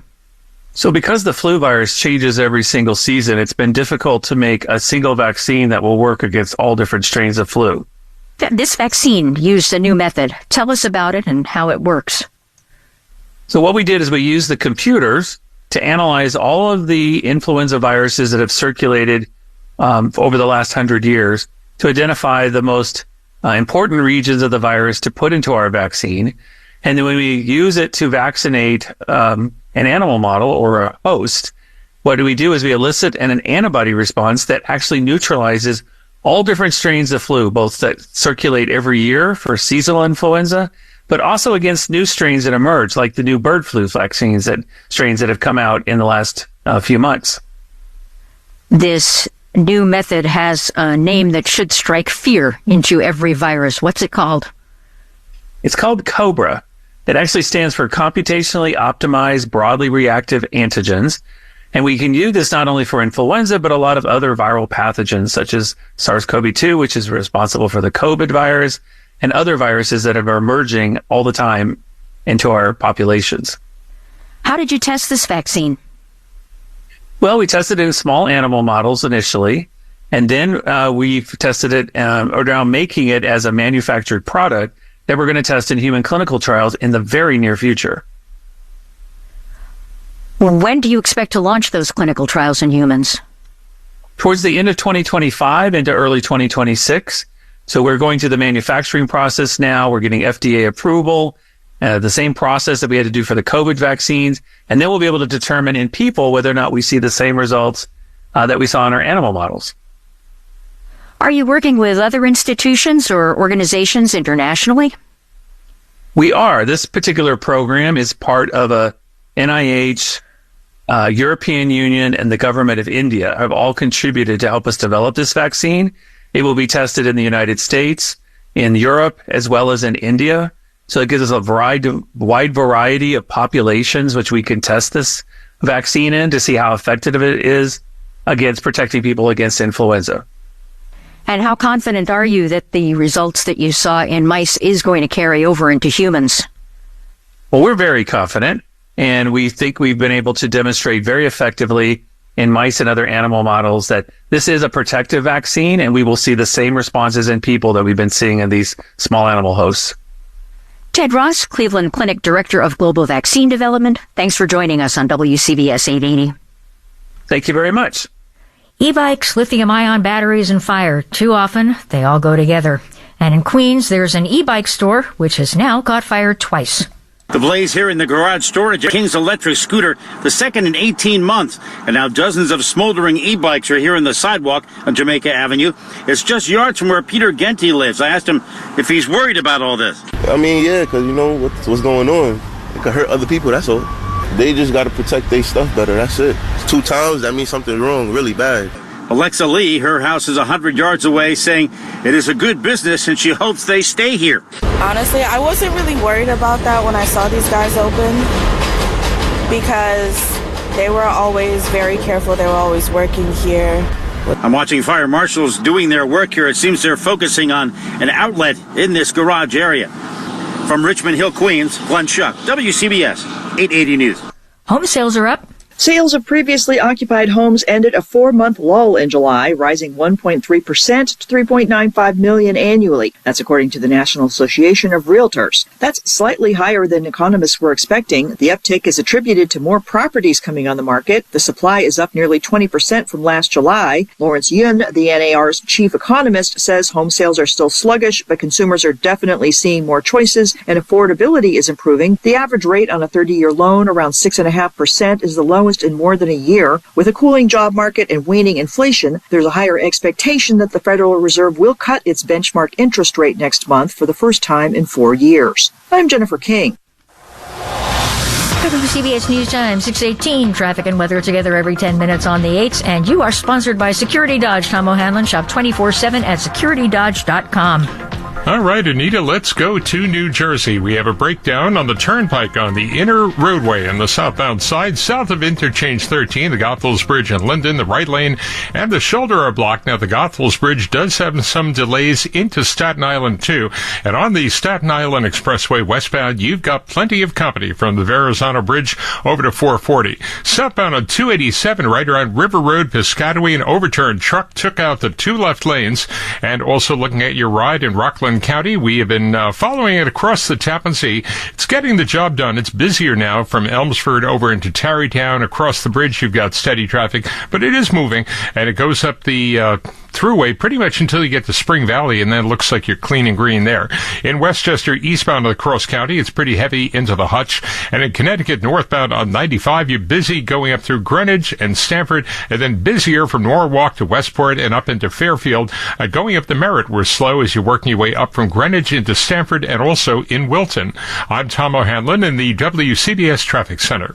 Thank you, Tom. Looks like a really comfortable evening, Craig Allen. It is. You like those temperatures out there. 74. The humidity is low. Dew points are in the upper 40s, low 50s, which is incredible for August. We've been able to get through most of this week. Of course, we had the terrible flooding to begin the week and at the end of last weekend, but we have our temperatures right now that are in the 70s, west-northwesterly winds, and tonight we'll drop to 60 to 65, again, 50s in the suburbs. It'll be cool tomorrow morning, but it'll warm up to about 75 to 80.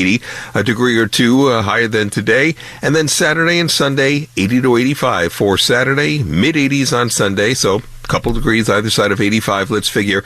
The humidity will start coming back up again, though, especially Sunday. And then on Monday, we have a chance for a shower or thunderstorm to go along with that. Again, 74, humidity 46%, and a northwest wind at 5 to 10. Thank you, Craig Allen. WCBS News Time, 6:20.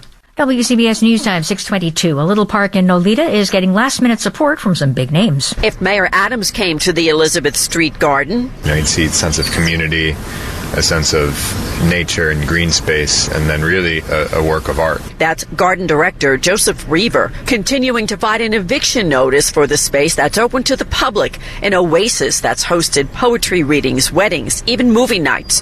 The city wants it for an affordable housing complex, even as Reaver says they've proposed alternative locations. Eric enjoys the garden often. As for the housing plan, I think that's essential in the city. It's a crisis right now. I don't think that we have to destroy a park to do it. I'm Julia Papa, WCBS 880 News. Schools in Jericho open next Wednesday, days before other schools in the state. WCBS Long Island Bureau Chief Sophia Hall explains why. Most school districts here on Long Island begin the school year the first week of September, but in Jericho, the district has a longer school year beginning classes next Wednesday. Superintendent Hank Grishman says academically it has helped the district. Giving them, again, not only the opportunity for a little more time on the academics, but also in terms of their social interactions and their opportunities to participate in co-curricular activities and school-related activities. Jericho has been a top-rated district not only on the island, but across the entire country.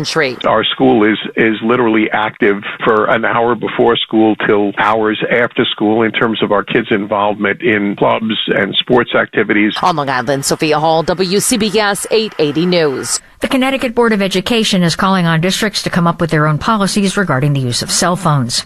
Some ideas include bans on cell phones during the school day for elementary and middle school students, while offering guidance on parental contact during the school day. The policy for high school students should also be restrictive. but the guidance did not explicitly note recommendations to remove cell phones from their classrooms. The board's recommendations come after Governor Lamont directed state education officials to come up with these model policies. Looking for an updated COVID vaccine?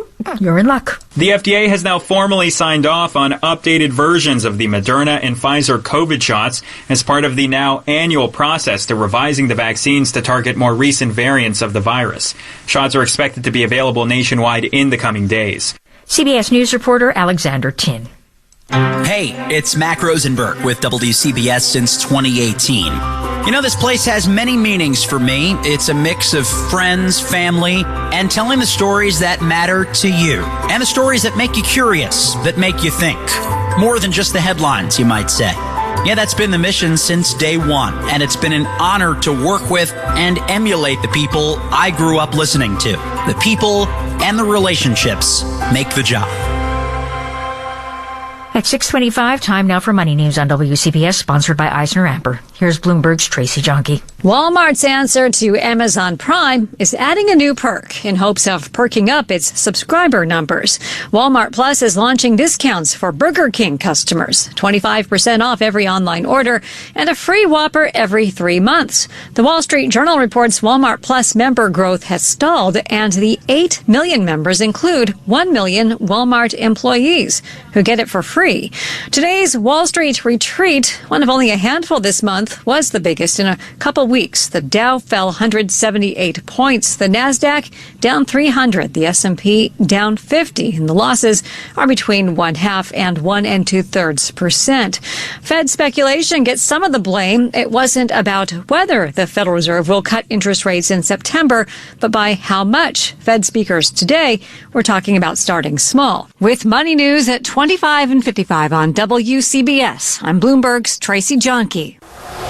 WCBS News Time, 6:28. Traffic and weather together every 10 minutes on the 8th. What is happening, Tom O'Hanlon? Well, Anita, the wheels are turning slowly. Getting uptown, still a challenge. FDR Drive has delays from the 50s up to the George Washington Bridge. And the Deegan's delivering its dose of pain with plenty of traffic from the Bruckner up into the Cross Bronx and southbound from Van Cortlandt Park South. So the West Side Highway, you're thinking, okay, 70s on up. It's going to take some time. You do have steady traffic, so it's not going to be a sprint there. If you can go up Riverside Drive, you can shave a little bit off that. At the Lincoln 10, if you're heading up, 25 to 30 if you're going to New Jersey. The Jersey-bound Holland will cost you 15 to 20, and the Holland is about 10 to 15 into the city. By the way, the RFK Bridge still suffering getting into Manhattan from that earlier delay from that truck that got on there a while ago. It's been gone for a while, but it really left a lot of traffic. If you're going up the Whitestone Expressway, a lot of people also heading for the Whitestone Bridge. The Clearview, by the way, that looks very good in both directions. A very good choice. Pockets of traffic up and down the Cross Island Parkway, and the Whitestone Bridge looks like a fender bender on the way to Queens, and either of the bridges, you've got the Bronx approach slowing you down, and looks like if you are working your way along in New Jersey, up and down the Garden State Parkway, traffic in the usual spots around Bloomfield, and also both spurs of the Turnpike into Route 3. I'm Tom O'Hanlon in the WCBS Traffic Center. And we have a sky that's going to become clear for the overnight. There's still some patchy cloudiness around that is for this evening. 60 to 65 and 50s in the suburbs. Almost as cool as the last couple nights, but not bad. And then mainly sunny and turning a little bit warmer tomorrow. It is August after all. We should be back up around 82, 83. We'll get closer to it on Friday. And then Saturday and Sunday, we will be at that level. 80 to 85 on Saturday. Mid-80s on Sunday. A little more humidity to go along with it too, and by Monday it's humid with a chance of a shower or thunderstorm. 74 right now, the humidity 46%. We have a northwest wind, and that's running at 5 to 10 miles per hour. Once again, for tonight's low, it drops down to between 60 and 65. It's been an honor, a privilege, and a pleasure, Craig Allen. Oh, has it ever to you and to everybody that has listened. Thank you very much. Your radio home for Mets baseball. Put it in the books! This is WCBS 880 News. Night number 4 at the DNC in Chicago, capped off by Vice President Kamala Harris formally accepting her party's nomination for president. It's also her 10th wedding anniversary. Parkchester Preservation Management will pay the city $1 million to resolve the claims against it for discriminating against low-income renters. New York Attorney General Letitia James is asking a state appellate court to uphold the more than $450 million judgment against former President Donald Trump. And there could be an announcement today by RFK Jr. on his path forward. In sports, the Mets are in San Diego. Pregame here on WCBS 880 starts at 9 o'clock, and the Yankees blank the Guardians. It's overcast and 74 degrees this Thursday, August 22nd. Good evening. I'm Anita Bonita. WCBS News Time, 6:31.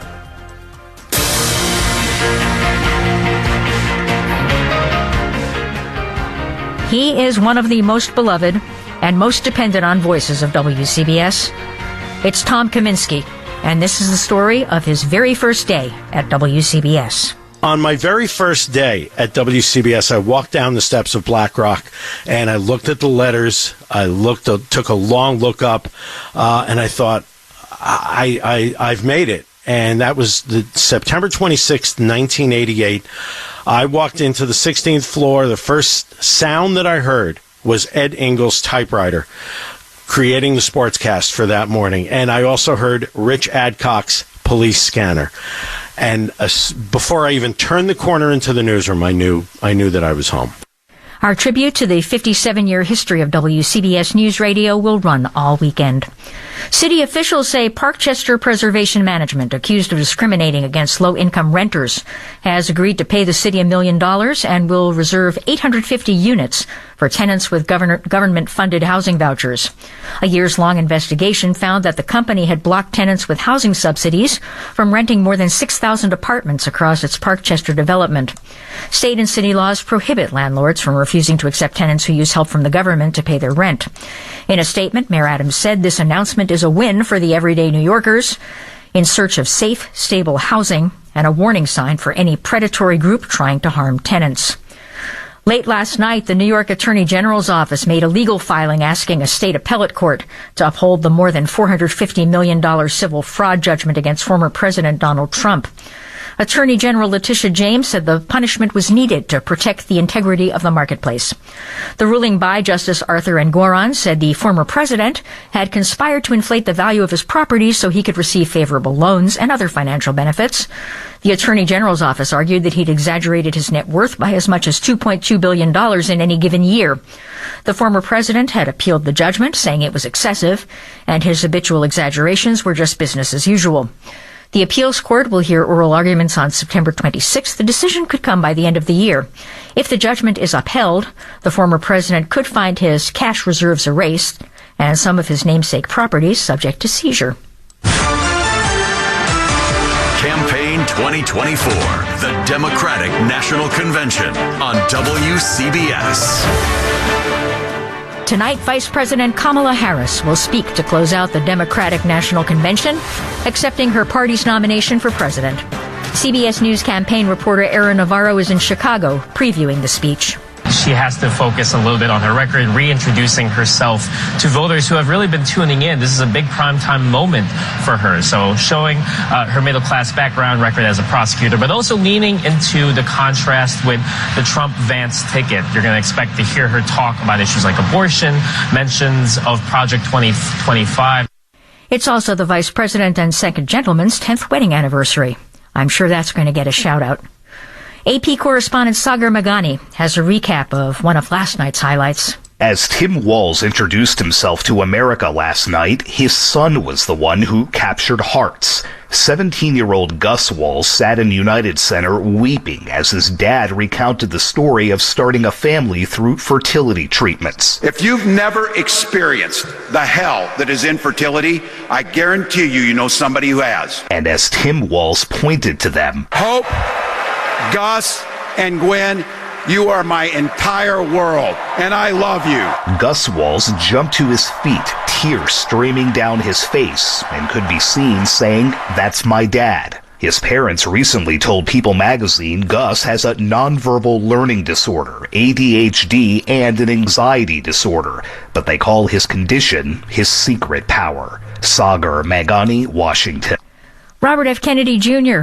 is in Phoenix today to deliver what his campaign says is a speech about his path forward. He won't be too far from former President Donald Trump, who's appearing in Glendale. While there's been much talk about an endorsement after RFK Jr.'s departure from the race, nothing is final. And two sources tell the Times the people close to Kennedy are arguing against a Trump endorsement. Kennedy's running mate, Nicole Shanahan, said yesterday that he'll make multiple important statements, mostly focused on the Democrats. Workers at... Let me skip past this story. It appears that this one is not valid. Another body recovered from the super yacht that sank off the coast of Sicily. More from AP correspondent Charles de Ledesma. Rescuers searching the wreck of a super yacht, the Beacian, that sank off Sicily, brought ashore a fifth body on Thursday, leaving one person still unlocated, as investigators sought to learn why the vessel sank so quickly. No signs of life have emerged over 4 days of searching the yacht's hull on the seabed over 160 feet underwater. In an interview with Sky News, Giovanni Constantino, CEO of the Italian Sea Group, described the design of the super yacht as being the safest in the most absolute sense. The 6 passengers included British tech magnate Mike Lynch, his 18-year-old daughter, and associates who'd successfully defended him in a recent US federal fraud trial. I'm Charles de Ledesma. WCBS News Time, 6:37.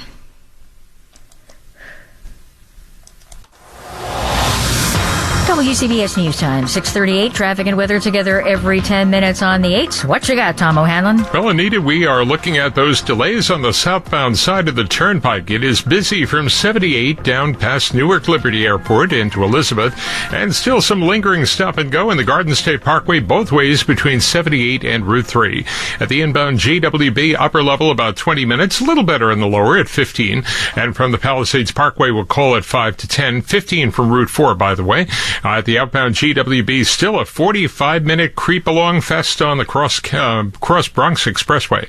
Outbound GWB, then, it's going to be at least 40 if you go into the lower level, too.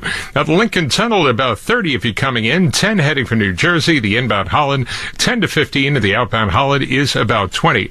Rockland County, if you're getting there by way of the Tappan Zee Bridge, still traffic across the span to the Rockland side. Let's try that one instead. Going up the thruway, you can't get to Brooklyn from there no matter how hard you try. As you go up the thruway, we've got the traffic up there into the Palisades Parkway. Westchester's pretty slow in the Cross County eastbound into the Hutch, and busy up in Connecticut on 95 going northbound into Stamford and also on the Merritt as you work your way into Wilton. I'm Tom O'Hanlon in the WCBS Traffic Center. For the rest of the afternoon, the sun mixes with some clouds. Very pleasant, the high of 77. Mainly clear, comfortable tonight. Low 63 in the city, but 50s for many of the suburbs. Then a beautiful day on Friday to round out the week. Sunshine, a few clouds, the high right near 80 degrees. A gorgeous late summer weekend on tap as well. Sunny, pleasantly warm Saturday, the high of 83. And a bit more humid with some sunshine Sunday, the high of 85. 77 in Caldwell, 74 in Danbury, 75 in Farmingdale, overcast, and 74 in Central Park. WCBS News Time, 6:40. WCBS News Time, 6:43. There was a prayer service this morning at the UBS Arena to ask for long life for the Dalai Lama. His Holiness is in New York, recovering from knee replacement surgery done in June. Dr. David Mayman at the Hospital for Special Surgery said earlier this month that he was recovering well, working diligently with physical therapy that will continue for the next 6 to 12 months. The prayer service was held by the Tibetan community of New York and New Jersey. The LIRR said 21 trains would make additional stops at Woodside and Elmont UBS Arena in both directions to accommodate the well-wishers. Live marijuana trees were seized from Belmont apartment following a fire call. Police say the fire that started yesterday on a first-floor apartment on East 184th Street ended up being a pot grow house where they seized 20 to 30 weed plants that were found inside there. Looking in the window, we can still see plant pots full of soil. Johnny lives in the building and was there when the fire started. So when the lamp blew up, and the owner one day, nobody to call because he know what he has. He told me it was a skillet in the kitchen that was burning. There was just smoke, a lot of smoke coming out, and people was afraid. He says the whole block quickly stunk of weed, and once the fire was out, everyone was looking in to see all of the plants inside. When they broke everything, everybody was in the window looking. So far, no arrests have been made. Mary Lynn Buckley, WCBS 880 News. Longtime New Jersey Congressman Bill Pascrell, who died yesterday, is being remembered by his colleagues as a giant who fought for the little guy. WCBS reporter Sean Adams has reaction. Senator Cory Booker paid tribute to Congressman Bill Pascrell at the Democratic National Convention. For 27 years, he served in Congress. He never forgot where he came from in Paterson, and he never stopped fighting. Fighting for working class folks and first responders, says Congressman Josh Gottheimer. Just a Jersey giant. Everyone loved him. He wasn't afraid to go into battle when it came to what was best for the people he represented. I loved him. He was a mentor, a friend. He was like a father to me. President Biden says he was a devoted patriot and a gentleman. Bill Pascrell was 87. Sean Adams, WCBS 880 News. In Las Vegas, a trial of a former Las Vegas politician charged with murdering a reporter continues. Prosecutors say Robert Tellis stabbed and killed the well-known local reporter Jeff Gehrman after he wrote critical articles about Tellis's workplace conduct. Tellis took the stand against the advice of his lawyers, and he claims he was framed. There is so much evidence against him. Investigators found his DNA under the victim's fingernails, where clothing that was linked to the crime was found in his house, where a car that was linked to his family was found in the victim's area. So now, because he's put himself in that chair, it's not anything he said, it's being there, deciding to testify, we can expect a very vigorous cross-examination by the prosecution. CBS News legal contributor and Loyola Law School professor Jessica Levinson. The Mets are out west tonight in San Diego. For a preview, here's WCBS Mets broadcaster Pat McCarthy. Mets begin a 3-game series against the San Diego Padres tonight at 9:40. Mets are coming off a walk-off victory against the Baltimore Orioles in the finale yesterday, thanks to a walk-off home run by Jesse Winker. Here's Mets manager Carlos Mendoza. Huge, and you could see it with the way guys celebrated. Alvarez on day one, and then Winker there with that last swing. And the road trip begins with Luis Severino on the mound for the 9:40 first pitch. Our pregame coverage begins at 9 on WCBS 880 and 101.1 FM HD2. U.S. Olympics breakout star and medalist Steven Nedorosik, better known as Pommel Horse Guy, is going to compete on Dancing with the Stars. He's the first celebrity announcement for this season and the first ever male gymnast to compete. He's 25. He earned 2 bronze medals in the Paris Games, which helped the U.S. men's team earn its first Olympic medal in 16 years. The 33rd season of Dancing with the Stars will start on September 17th. WCBS News Time, 6:48. Traffic and weather together every 10 minutes on the 8s. What is happening, Tom O'Hanlon? Well, we've been looking at a slowdown, Anita, on southbound 287, a pretty big one, as a matter of fact. We had that flipped-over truck that took out the 2 left lanes. That is right around Exit 9 River Road in Piscataway. Now, we're also looking at, you're right, at the Hudson River crossings and heading into the city at the George Washington Bridge. You're creeping along across the span into the Cross Bronx Expressway. We do have an inbound delay of about 20 minutes or so in the upper level once you're going along across the span.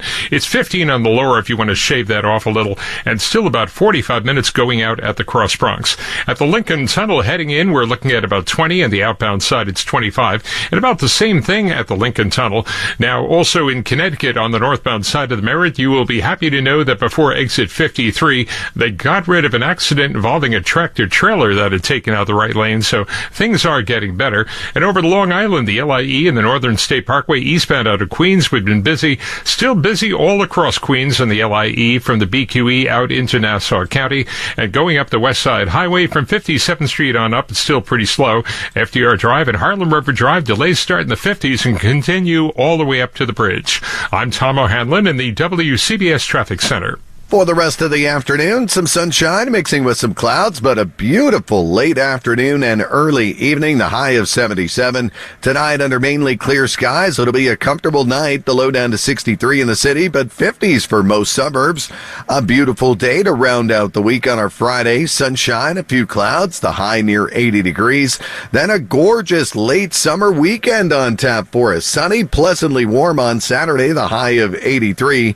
It gets a bit more humid for for us on Sunday, but another warm day with some sunshine, the high of 85. And Monday to kick off the week, it'll be warm and humid with some sun at times, an afternoon thunderstorm possible, but the high again on Monday of 85. Let's go for a last time with one of our traditions. A look at the airports. 77 at Newark Airport, 77 at MacArthur Airport, 75 at LaGuardia Airport, 74 at Teterboro Airport, 74 at Westchester County Airport, 75 at Stewart Airport. And in Central Park, the humidity is 46%. The wind speed is out of the west at 5 miles per hour. It is overcast and 74 degrees. WCBS News Time. 6:50. WCBS News Time, 6:53. The U.S. Supreme Court has partially granted a Republican request to enforce Arizona's proof of citizenship voting law. CBS News legal contributor and Loyola law professor Jessica Levinson. A divided U.S. Supreme Court allowed part of an Arizona law requiring proof of citizenship prior to registering to vote to go back into effect. This is a win for Republicans who had challenged a lower court judge's decision, who had pushed pause on this entire law. An agreement has been reached to avoid an auction of West Virginia's historic Greenbrier Resort. AP correspondent Jennifer King reports.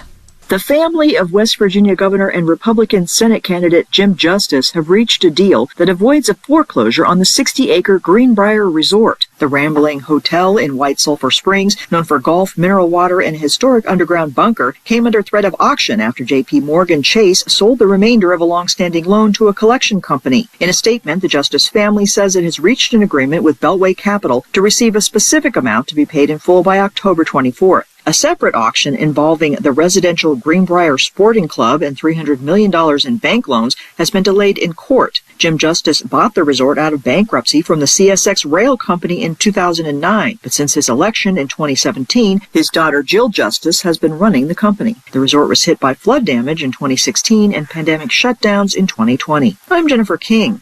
Marla Diamond, the things I will never forget. Walking into the WCBS newsroom in Black Rock in 1997 thinking I didn't belong there. But they handed me a microphone and said, find news, and I did. The second most intimidating day was sitting in the 880 anchor chair. In between, there was being there to witness the horror of 9/11 and the miracle on the Hudson. I've been a witness to New York City history. Thank you, WCBS, for 27 amazing years. Now at 6:55, time for Money News on WCBS. The only major U.S. airline that does not charge a fee for checked bags is asking some of its customers what they would think of scrapping the perk for those in the cheapest seats. Southwest tells Bloomberg the questionnaire focuses more on luggage than past surveys, but does not reflect an imminent policy change. Uber says customers in an as-yet undisclosed U.S. city will be able to book rides next year in self-driving cruise cars. It would be part of a comeback for GM's Cruise, which suspended its fully autonomous rides last year after one of its cars struck and dragged a pedestrian in San Francisco. Wall Street started the day with gains before shifting gears as a pair of Federal Reserve officials dashed investors' hopes the Fed will start big when it starts cutting interest rates. The Dow fell 178 points. The Nasdaq dropped 300. The S&P down 50. With Money News at 25 and 55 on WCBS, I'm Bloomberg's Tracy John. WCBS News Time, 6:58. Traffic and weather together every 10 minutes on the 8th. Sponsored by Greenwich Hospital, part of Yale New Haven Health. Your chance to say goodbye, Tom O'Hanlon. Anita, thank you. And to everybody who's listening to this station, it's been an extraordinary opportunity being here at News Radio 880 with you, Anita, and all these talented people. To our listeners, I just want to tell you I've absolutely loved being part of your day. Be well, take good care of each other, dear friends. Until we meet again. I'm Tom O'Hanlon in the WCBS Traffic Center. For the rest of the afternoon, sunshine mixing with some clouds, the high of 77. Mainly clear, quite comfy tonight, the low 63 in the city, but 50s for many of the suburbs. And another beautiful day Friday with sunshine and a few clouds and the high near 80. Mostly cloudy, 74 degrees in Central Park. When you need to know why, when it matters most. This is WCBS 880 News. Tonight is the culmination of the DNC in Chicago when Vice President Kamala Harris formally accepts her party's nomination for president. One person was killed in a wrong-way crash on the Southern State Parkway. An e-bike shop in Queens suffers yet another fire. An accessibility upgrade for the MTA's 14th Street station. And a theft at the athletic offices of St. John's. In sports, the Mets are in San Diego. Pregame here on WCBS 880 starts at 9 o'clock, and the Yankees blank the Guardians. It's overcast and 74 degrees this Thursday, August 22nd. Good evening. I'm Anita Bonita. This is WCBS and WCBS FM HD2 New York. CBS News covers the world next. It's 7 o'clock. Vice President Kamala Harris gears up to accept Democrats' nomination for president. What she wants to get across is her vision for this country moving forward. Canada Freight Railroad labor dispute. An agreement has so far proven elusive.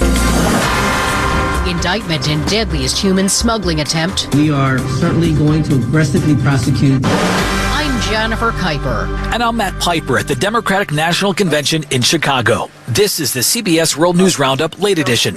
It is the biggest night in Vice President Kamala Harris's career, accepting her party's nomination for president and addressing the country with 75 days left until Election Day and nearly a month to the day from when President Biden dropped out. What do you hope to hear in her speech? I hope to hear her present what we already know, that she's smart, she's detailed, she has good policy proposals, that she really will reach out and expand the middle class. She's been getting the daily brief every day for the last 3.5 years.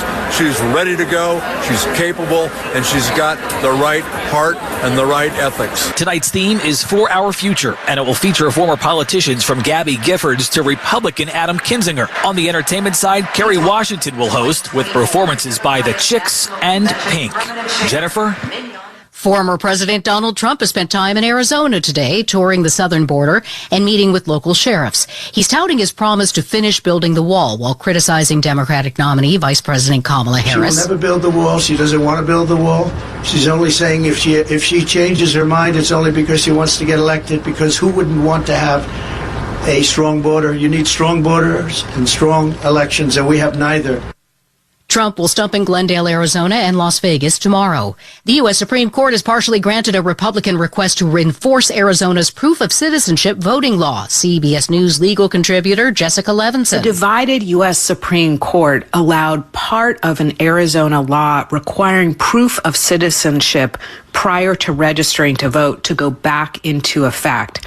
This is a win for Republicans who had challenged a lower court judge's decision, who had pushed pause on this entire law. Lockouts began overnight at two major railroads in Canada, potentially affecting the North American supply chain. However, trains will roll again because the government has stepped in. Canadian Labour Minister Stephen McKinnon. Under Section 107 of the Canada Labour Code, I've directed the Canada Industrial Relations Board to assist the parties in settling the outstanding terms of their collective agreements by imposing final binding arbitration. Stocks fall on Wall Street ahead of Fed Chair Powell's speech tomorrow. The Dow closed down 178 points. Now this. A Guatemalan national is indicted in a deadly human smuggling attempt in the U.S. They say Rigoberto Ramon Bernardo Orozco helped coordinate a human smuggling effort that ended with 53 migrants dead in a sweltering tractor-trailer in San Antonio. U.S. Attorney Jaime Esparza. 4 have pled guilty and 3 are set for trial on October 21st. We are aggressively pursuing those who are responsible for what happened at the trailer. A former Democratic politician was back on the stand testifying in his own defense, accused of killing a Las Vegas journalist.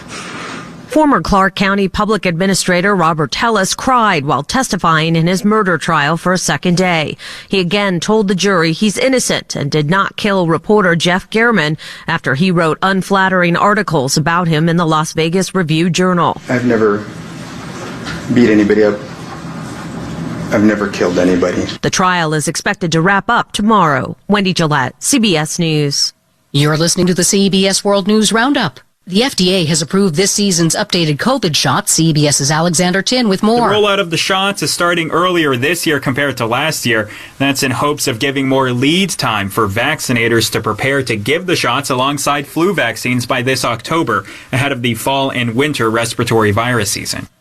There is a new drug offering relief to women experiencing menopausal hot flashes. CBS News medical contributor Dr. Celine Gounder reports. These reports show that the medication helps to reduce the frequency and severity of hot flashes, as well as improve sleep disturbances that may be related to menopause. If the experimental once-a-day pill is approved, it would be the second such drug on the market. NASA says it expects to announce on Saturday its decision on whether the 2 astronauts who rode Boeing's glitchy Starliner spacecraft to the International Space Station will need a SpaceX vehicle to return to Earth. Time of the roundup, 7 minutes past the hour.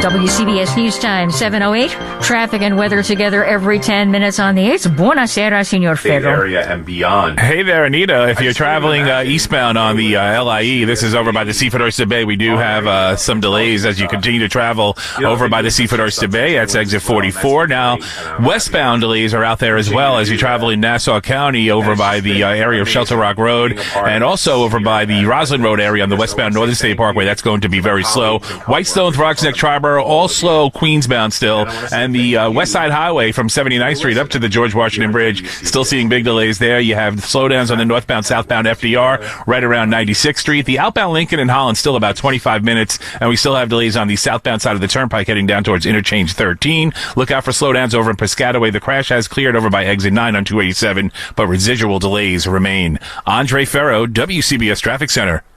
For tonight, under mainly clear skies, so it'll be quite comfortable. The low down to 63 in the city, but 50s for most suburbs overnight. Then a beautiful day to round out the week on our Friday. Sunshine, a few clouds, the high temperature right near 80 degrees. For Friday night, mainly clear, a mild night, the low down to 66. Saturday, sunshine much of the day. A beautiful late summer weekend on tap for us. Pleasantly warm Saturday, the high of 83. Sunday, warm and a bit more humid. We'll still have some sunshine around and the high not bad at 85.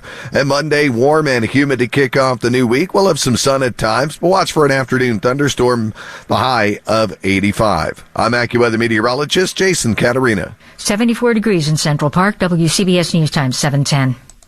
This Saturday, join us as we say farewell to WCBS 880. Coming to you from the summer terrace of the Hotel New Yorker in New York City. Wayne Cabot and Paul Murnane present a retrospective of the most memorable highlights that occurred on this radio station beginning in 1928. To Amelia Earhart, the first woman to make a solo flight of the Atlantic. Complete with radio broadcasts which haven't been heard in more than 90 years. Babe Ruth has hit another home run. Plus, historic interviews. They thought that radio was a sort of a passing fancy. WCBS Through the Years. A historic audio journey of an iconic radio station. Beginning this Saturday at 8 a.m. WCBS News Time, 7:13. We continue to look back. Here are Wayne Cabot, Paul Murnane, and Bridget Quinn. Working with you has been, not just working with you, but being your friend. And that's the thing. We really are all friends. And if we weren't, I think we probably wouldn't have been a very successful radio station, because you need that to work as a team and get this thing sounding the way it does. Well, listen, I came here 29 years ago, so I'm the newbie, but I started as a reporter, so it's like I came to work here because it's been like 36 years. Do you remember being young, being here? Like, I remember being just terrified. Oh, they reminded us of how young we were. Oh, yeah, they did. But all these anchors with all this experience, who am I to be anchoring here? You know, it was really daunting, but intimidating. Weren't they nice, though, to let us look over their show? Maybe, they didn't even know we were. But we watched them work, and we saw the one thing that mattered, that they were comfortable in their own skin, and they were absolutely genuine. And that's the beauty, I think, about this place. We've never been told to put on some act or do it this way exactly, and be some kind of, crazy radio personality that you would find on other stations. Our tribute to the 57-year history of WCBS News Radio will run all weekend.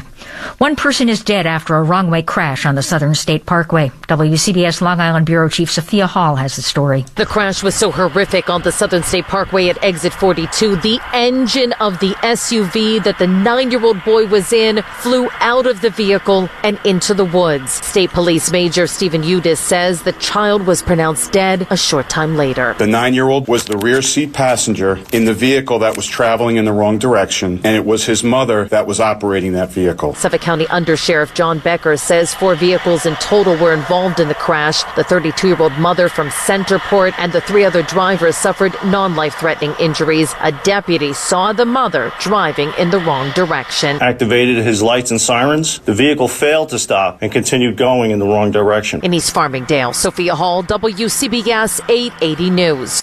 Another e-bike fire at a shop in Richmond Hill. There is now a vacate order. The sign posted in the front window of King's Electric Scooter. 2 fires in 18 months, including this one in the middle of the night that wiped out the garage and storage area, leaving dozens of smoldering e-bikes on the sidewalk. Peter Genty lives nearby. I just want the community to be safe, so it's good to just take care of everything that you got around you, make sure everybody good so people can be safe. That's it. Last time I think it was worse than this. We were told it was March of 2023? Yeah, it happened this year, last year I think. Because you seemed surprised when you walked around. I was surprised because it happened and I was like, dang, that's crazy. 2 times? Something's wrong. The future of this business unclear as fire marshals continuing to do their work. From Richmond Hill, Queens, Glenn Schuck, WCBS 880 News. A 66-year-old woman has been stabbed to death in Brooklyn. Police say she was found dead in her kitchen at her apartment on East 56th Street in the Flatlands section Tuesday afternoon. She hasn't been identified, and so far police do not have any suspects. Police say a pair of thieves broke into the athletic offices of St. John's University on Tuesday night, possibly even the office of Red Storm basketball coach Rick Pitino, and made off with an autographed basketball. The NYPD did not confirm media reports that the basketball, a ceremonial short sword, and a mini bullhorn were taken from Pitino's office. Anyone with information, please call Crime Stoppers at 1-800-577-TIPS. The MTA touts another accessibility upgrade. 3 new elevators are now open at the 14th Street and 6th Avenue subway station, giving transfers to the L and Uptown F&M trains. Humel Arroyo, the MTA's chief accessibility officer, says we can expect 6 more elevators on the way. Later this year, we will be opening 3 more elevators, providing access to the downtown F&M trains, as well as transfers from the platform to the L train.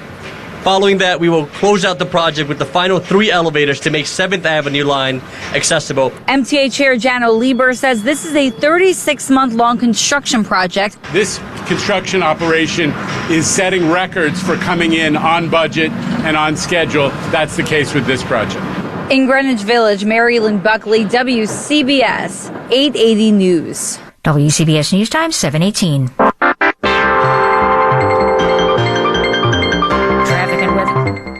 Traffic and weather together every 10 minutes on the 8s. What you got, Andre Farrow? I actually really like that jingle. They should have never got rid of it, I think. It's very cool. If you're traveling eastbound on Long Island, we're still working on a disabled vehicle. It's over by the Seaford Oyster Bay as you make your way towards the Seaford Oyster Bay, as I was saying, over by the LIE. So you're going to start tapping the brakes right around 106, 107. The Northern State Parkway heading westbound is also a little slow in that area, but we have more westbound delays heading towards Queens in Nassau County right now than eastbound. Go figure.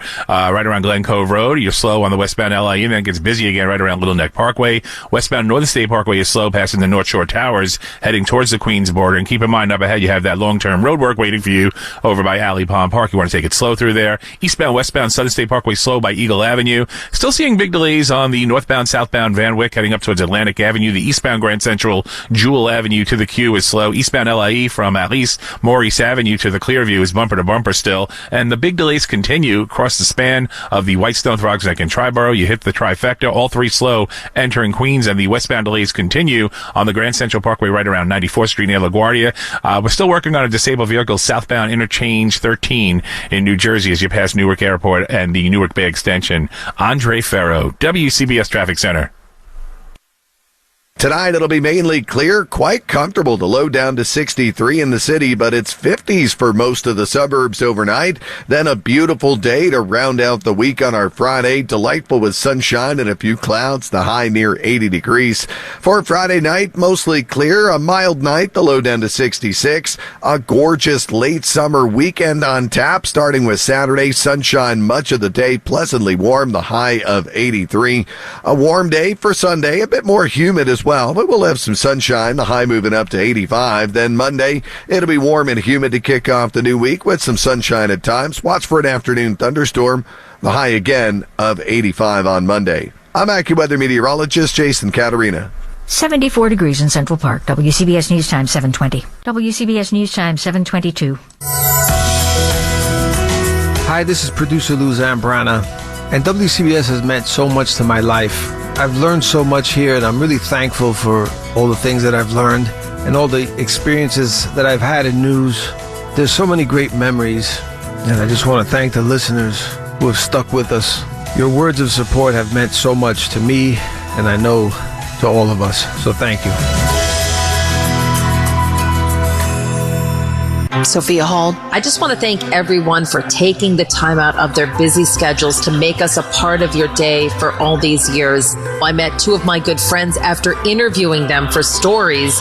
You never know who you're going to meet that day, connect with. I will especially miss the family of WCBS. You get to know not only your coworkers, but find out about their children or if they buy a house. I have a passion for my job, and that's what we all have had at the station, a passion for news and helping others.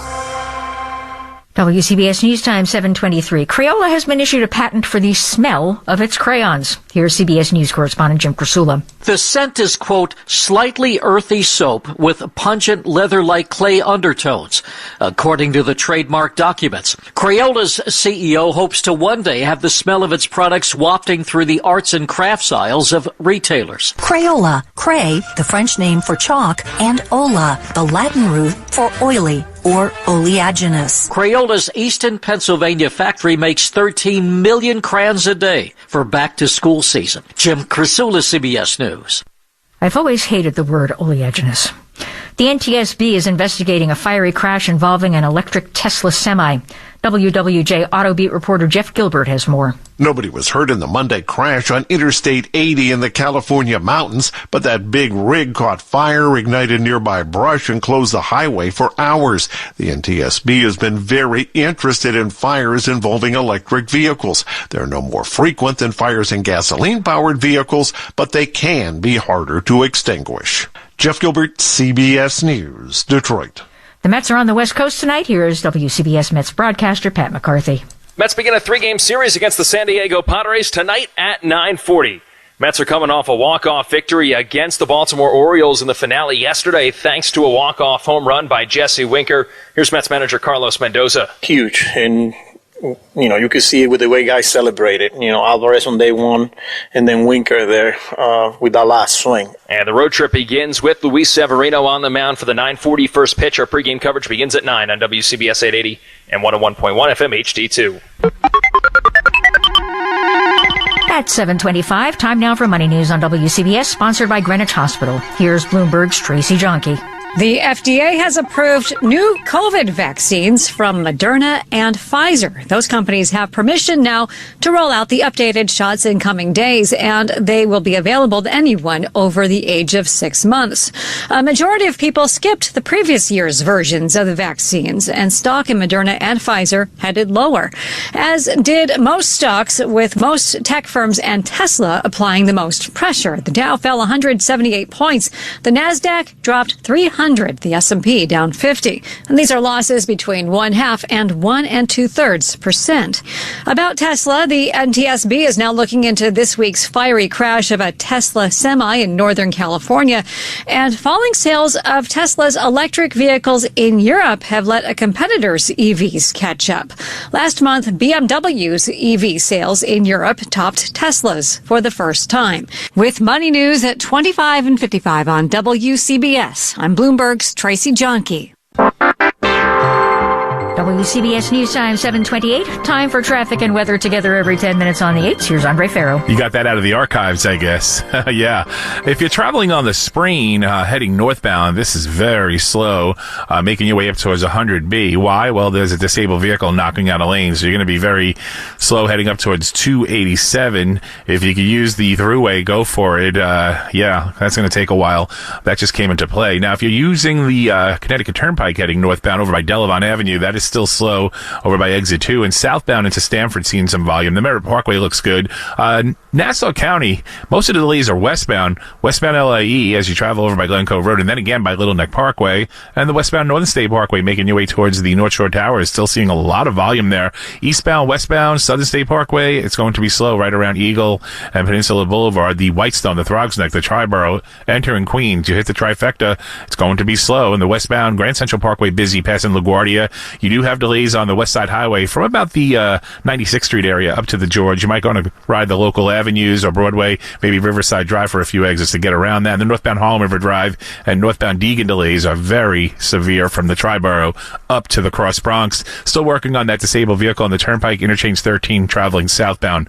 Andre Ferro, WCBS Traffic Center. Tonight it'll be mainly clear, quite comfortable. The low down to 63 in the city, but it's 50s for most of the suburbs overnight. Then a beautiful day to round out the week on our Friday. Delightful with sunshine and a few clouds, the high near 80 degrees. For Friday night, mostly clear, a mild night, the low down to 66. A gorgeous late summer weekend on tap, starting with Saturday. Sunshine much of the day, pleasantly warm, the high of 83. I'm AccuWeather meteorologist Jason Caterina. 75 in Morristown, 77 in Jamaica, 75 in Shirley, and in Central Park, humidity is 38%. Winds are variable at 3, mostly cloudy, and 74. Your radio home for Mets baseball. Put it in the books! This is WCBS 880 News.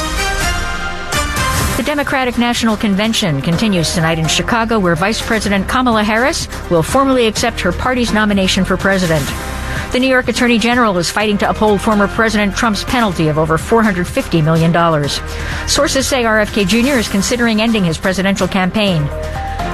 Another body has been recovered from the super yacht that sank off the coast of Sicily. 2 trials show promising results for a new menopause drug. In sports, the Mets are in San Diego. Pregame here on WCBS 880 starts at 9 o'clock, and the Yankees blank the Guardians. Mostly cloudy and 74 degrees this Thursday, August 22nd. Good evening. I'm Anita Bonita, WCBS News Time, 7:31.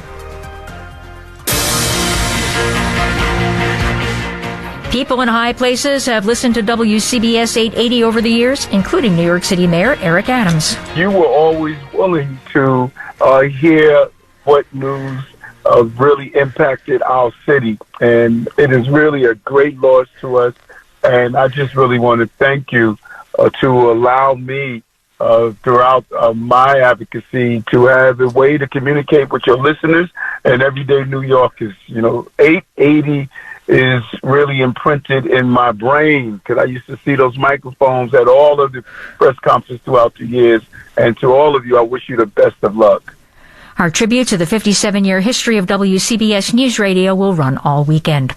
Late last night, the New York Attorney General's office made a legal filing asking a state appellate court to uphold the more than $450 million civil fraud judgment against former President Donald Trump. Attorney General Letitia James said the punishment was needed to protect the integrity of the marketplace. The ruling by Justice Arthur N. Goron said the former president had conspired to inflate the value of his properties so he could receive favorable loans and other financial benefits. The Attorney General's office argued that he'd exaggerated his net worth by as much as $2.2 billion in any given year. The former president had appealed the judgment, saying it was excessive, and his habitual exaggerations were just business as usual. The appeals court will hear oral arguments on September 26th. The decision could come by the end of the year. If the judgment is upheld, the former president could find his cash reserves erased and some of his namesake properties subject to seizure. Campaign 2024, the Democratic National Convention on WCBS. Tonight, Vice President Kamala Harris will speak to close out the Democratic National Convention, accepting her party's nomination for president. CBS News campaign reporter Erin Navarro is in Chicago previewing the speech. She has to focus a little bit on her record, reintroducing herself to voters who have really been tuning in. This is a big primetime moment for her. So showing her middle-class background, record as a prosecutor, but also leaning into the contrast with the Trump-Vance ticket. You're going to expect to hear her talk about issues like abortion, mentions of Project 2025. It's also the Vice President and Second Gentleman's 10th wedding anniversary. AP correspondent Sagar Magani has a recap of one of last night's highlights. As Tim Walz introduced himself to America last night, his son was the one who captured hearts. 17-year-old Gus Walz sat in United Center weeping as his dad recounted the story of starting a family through fertility treatments. If you've never experienced the hell that is infertility, I guarantee you know somebody who has. And as Tim Walz pointed to them, Hope, Gus, and Gwen, you are my entire world, and I love you. Gus Walz jumped to his feet, tears streaming down his face, and could be seen saying, "That's my dad." His parents recently told People magazine Gus has a nonverbal learning disorder, ADHD, and an anxiety disorder, but they call his condition his secret power. Sagar Magani, Washington. The next round of negotiations to bring a ceasefire in the war in Gaza are set for Cairo, but it's not certain when they'll start. The United States is sending a representative as President Biden and Israeli Prime Minister Benjamin Netanyahu spoke on the phone last night. There are sticking points that are getting attention right now that very well could be those bridges that need to be crossed, whether, for example, Israel's military will agree to withdraw from Gaza's border with Egypt being one of them. President Biden on that call was expected to push Netanyahu on it, but the readout didn't specifically say they did. Netanyahu, though, on Israeli TV after that said that he would not give up Gaza's border with Egypt. CBS News correspondent Ramy Inocencio in Tel Aviv. Another body recovered from the super yacht that sank off the coast of Sicily. More from AP correspondent Charles de Ledesma. Rescuers searching the wreck of a super yacht, the Beacian, that sank off Sicily, brought ashore a fifth body on Thursday, leaving one person still unlocated, as investigators sought to learn why the vessel sank so quickly.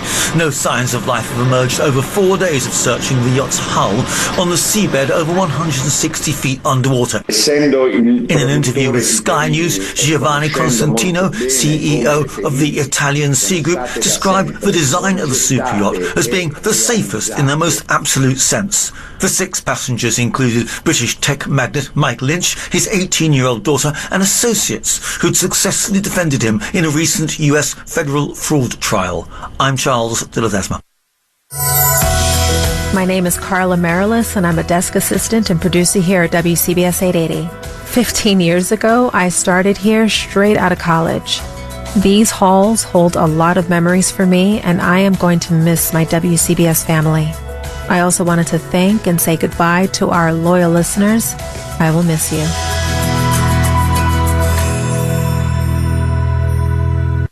This Saturday, join us as we say farewell to WCBS 880. Coming to you from the summer terrace of the Hotel New Yorker in New York City. Wayne Cabot and Paul Murnane present a retrospective of the most memorable highlights that occurred on this radio station beginning in 1928. Amelia Earhart, the first woman to make a solo flight of the Atlantic. Complete with radio broadcasts which haven't been heard in more than 90 years. Babe Ruth has hit another home run. Plus, historic interviews. They thought this radio was a sort of a passing fancy. WCBS Through the Years. A historic audio journey of an iconic radio station. Beginning this Saturday at 8 a.m. WCBS News Time, 7:38. Traffic and weather together every 10 minutes on the 8s, just for you, Andre Farrow.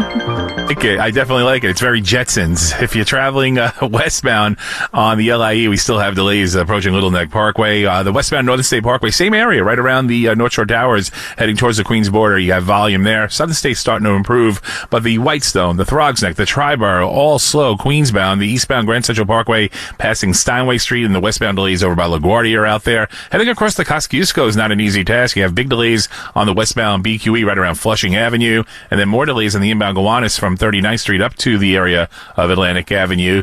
Inbound George, you're looking at about 15-minute delay, but the outbound delays are severe on the westbound Cross Bronx. I know, what else is new? But it's terrible from White Plains Road to the Alex at bumper-to-bumper deal there. Southbound Henry Hudson Parkway has been bad all afternoon and evening. It's that road work over by Dykeman Street, which has been causing a lot of problems. Northbound West Side Highway is very busy still from about the area of 96th Street up to the George. And still a 25-minute delay at the outbound Holland and Lincoln. Still seeing a lot of delays locally. Broome, Watt, Varick seems to be pretty pretty backed up on the Manhattan side. Inbound at the Holland, you're going to need about 15 minutes. Still working on a disabled vehicle, northbound Sprain, heading up towards 100B as you approach 287. Slow entering Connecticut over by Delavon Avenue and exit 2.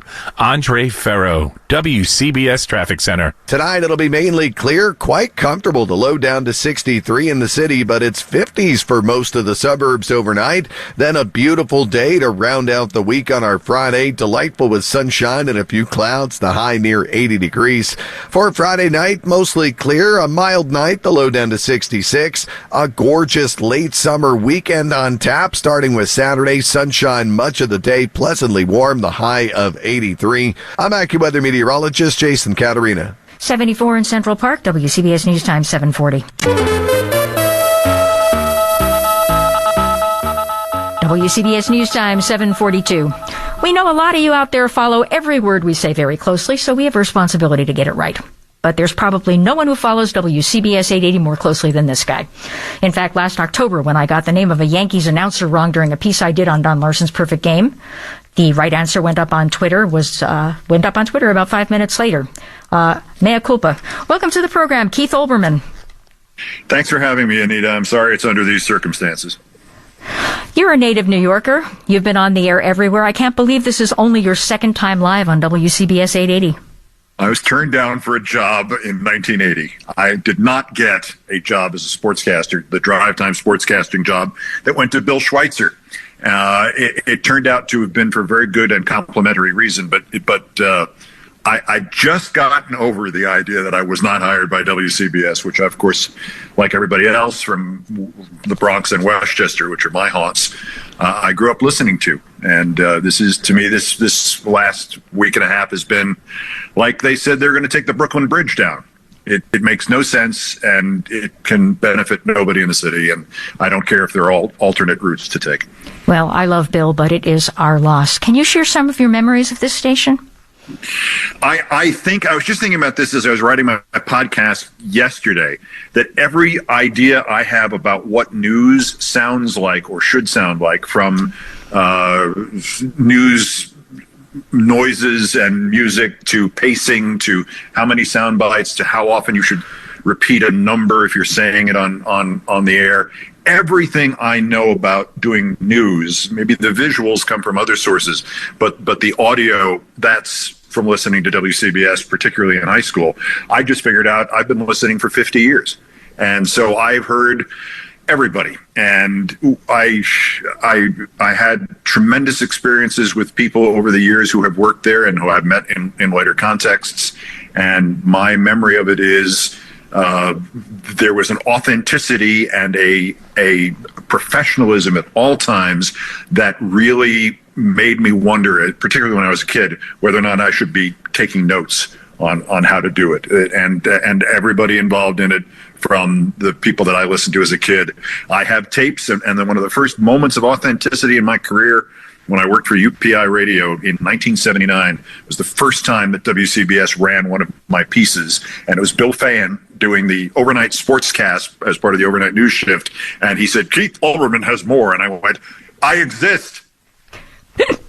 It's like validation the first time you hear yourself on the station that you grew up listening to.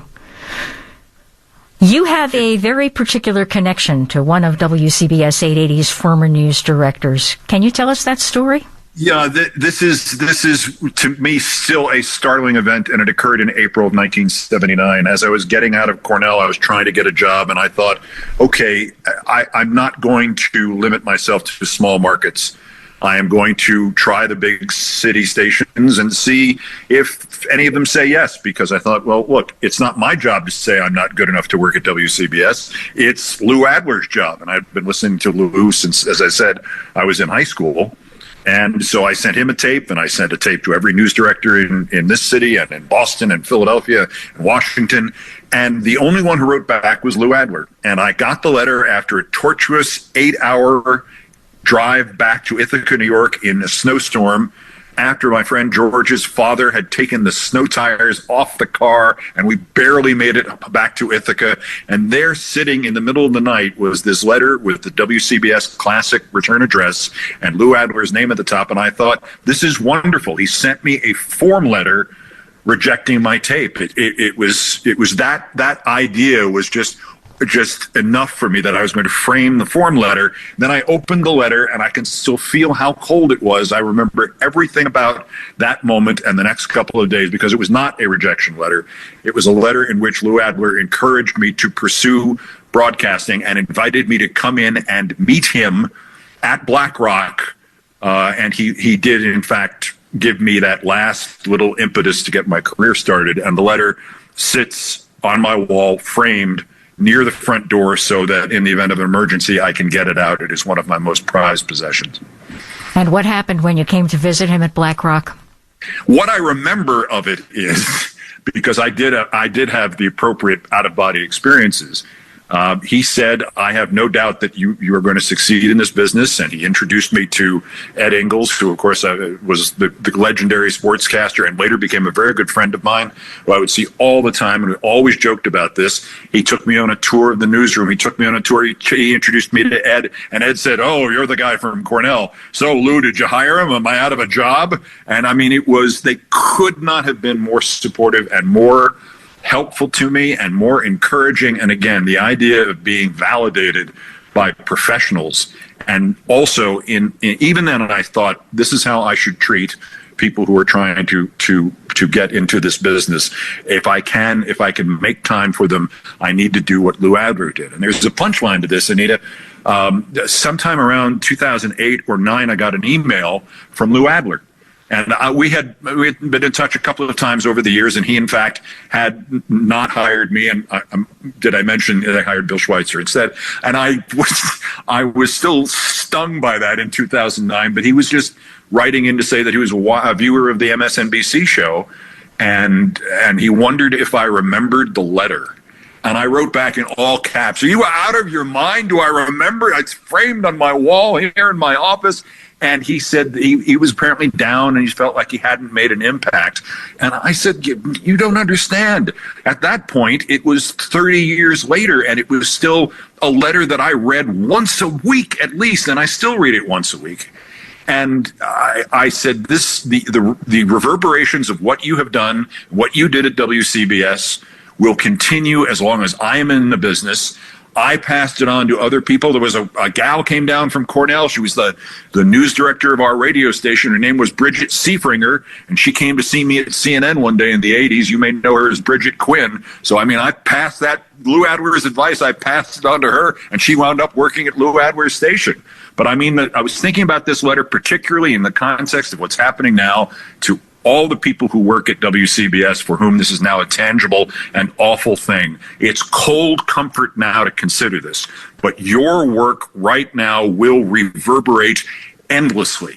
The letter from Lou Adler is from 1979. That's 45 years ago. The impact of his professionalism and his kindness towards me is still echoing in my life and those who have followed me. The work you guys are doing right now, this hour, will be still cited and applauded and appreciated literally in the year 2070. And I know it's cold comfort now, but I hope it means something in the days to come, in the years to come. Keith Olbermann, host of the extremely popular podcast Countdown with Keith Olbermann, available wherever you get your podcasts. I'm so glad you were able to join us. I'm so glad you asked, Anita. Thank you. WCBS News Time, 7:53. I know it seems like I sprang full-blown from the head of Zeus in September of 2018, but actually that was the result of 30 years of nudging. I was able to fit in right away because I'd been listening to WCBS News Radio 880 every day since 1979.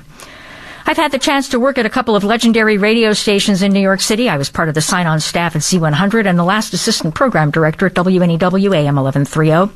But no place has been as special as this one, and it's because of the people and the mission. Bring the news to the people. They'll get plenty of opinion elsewhere. I have done every shift on this radio station except Wayne and Paul's. I was on the air when former President Trump crossed into North Korea and again for his assassination attempt, when the Mets went 18 innings on a Saturday night, and even from my living room table for 5 weeks during the pandemic. I will miss things like my annual purple sweater cancer PSA, wishing Mets announcer Ronnie Darling a happy birthday on the air, and figuring out how to sneak the word schmutz into my weather forecast. But my favorite was the 3 years I did nights with Levon Putney. Joy is in the news a lot these days. Levon brings joy. There are so many people to thank. First, you, the listeners. Thank you for making us part of your everyday lives. Everyone here, all the people who make this place what it is. Buonasera, Luz Zambrana and Senor Ferro. Thank you for everything to Carla Marilis, Heather Ron, and Maggie Leone. A shout-out to my remote PD and production director, Russ DeBello. And most of all, our newsroom operations manager, Ray Martell. Without him for the last 5.5 years, that was Levon. This place just doesn't run. I don't know what comes next. But again, thank you for listening. I'll catch you on the flip side. Behind the scenes this evening in the WCBS newsroom, Michael Pardal is our desk assistant, and Maggie Leone and Lou Zambrana are at the producer's desk.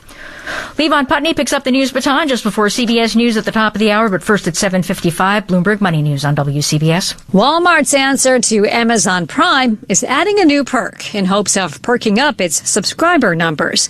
Walmart Plus is launching discounts for Burger King customers, 25% off every online order, and a free Whopper every 3 months. The Wall Street Journal reports Walmart Plus member growth has stalled, and the 8 million members include 1 million Walmart employees who get it for free.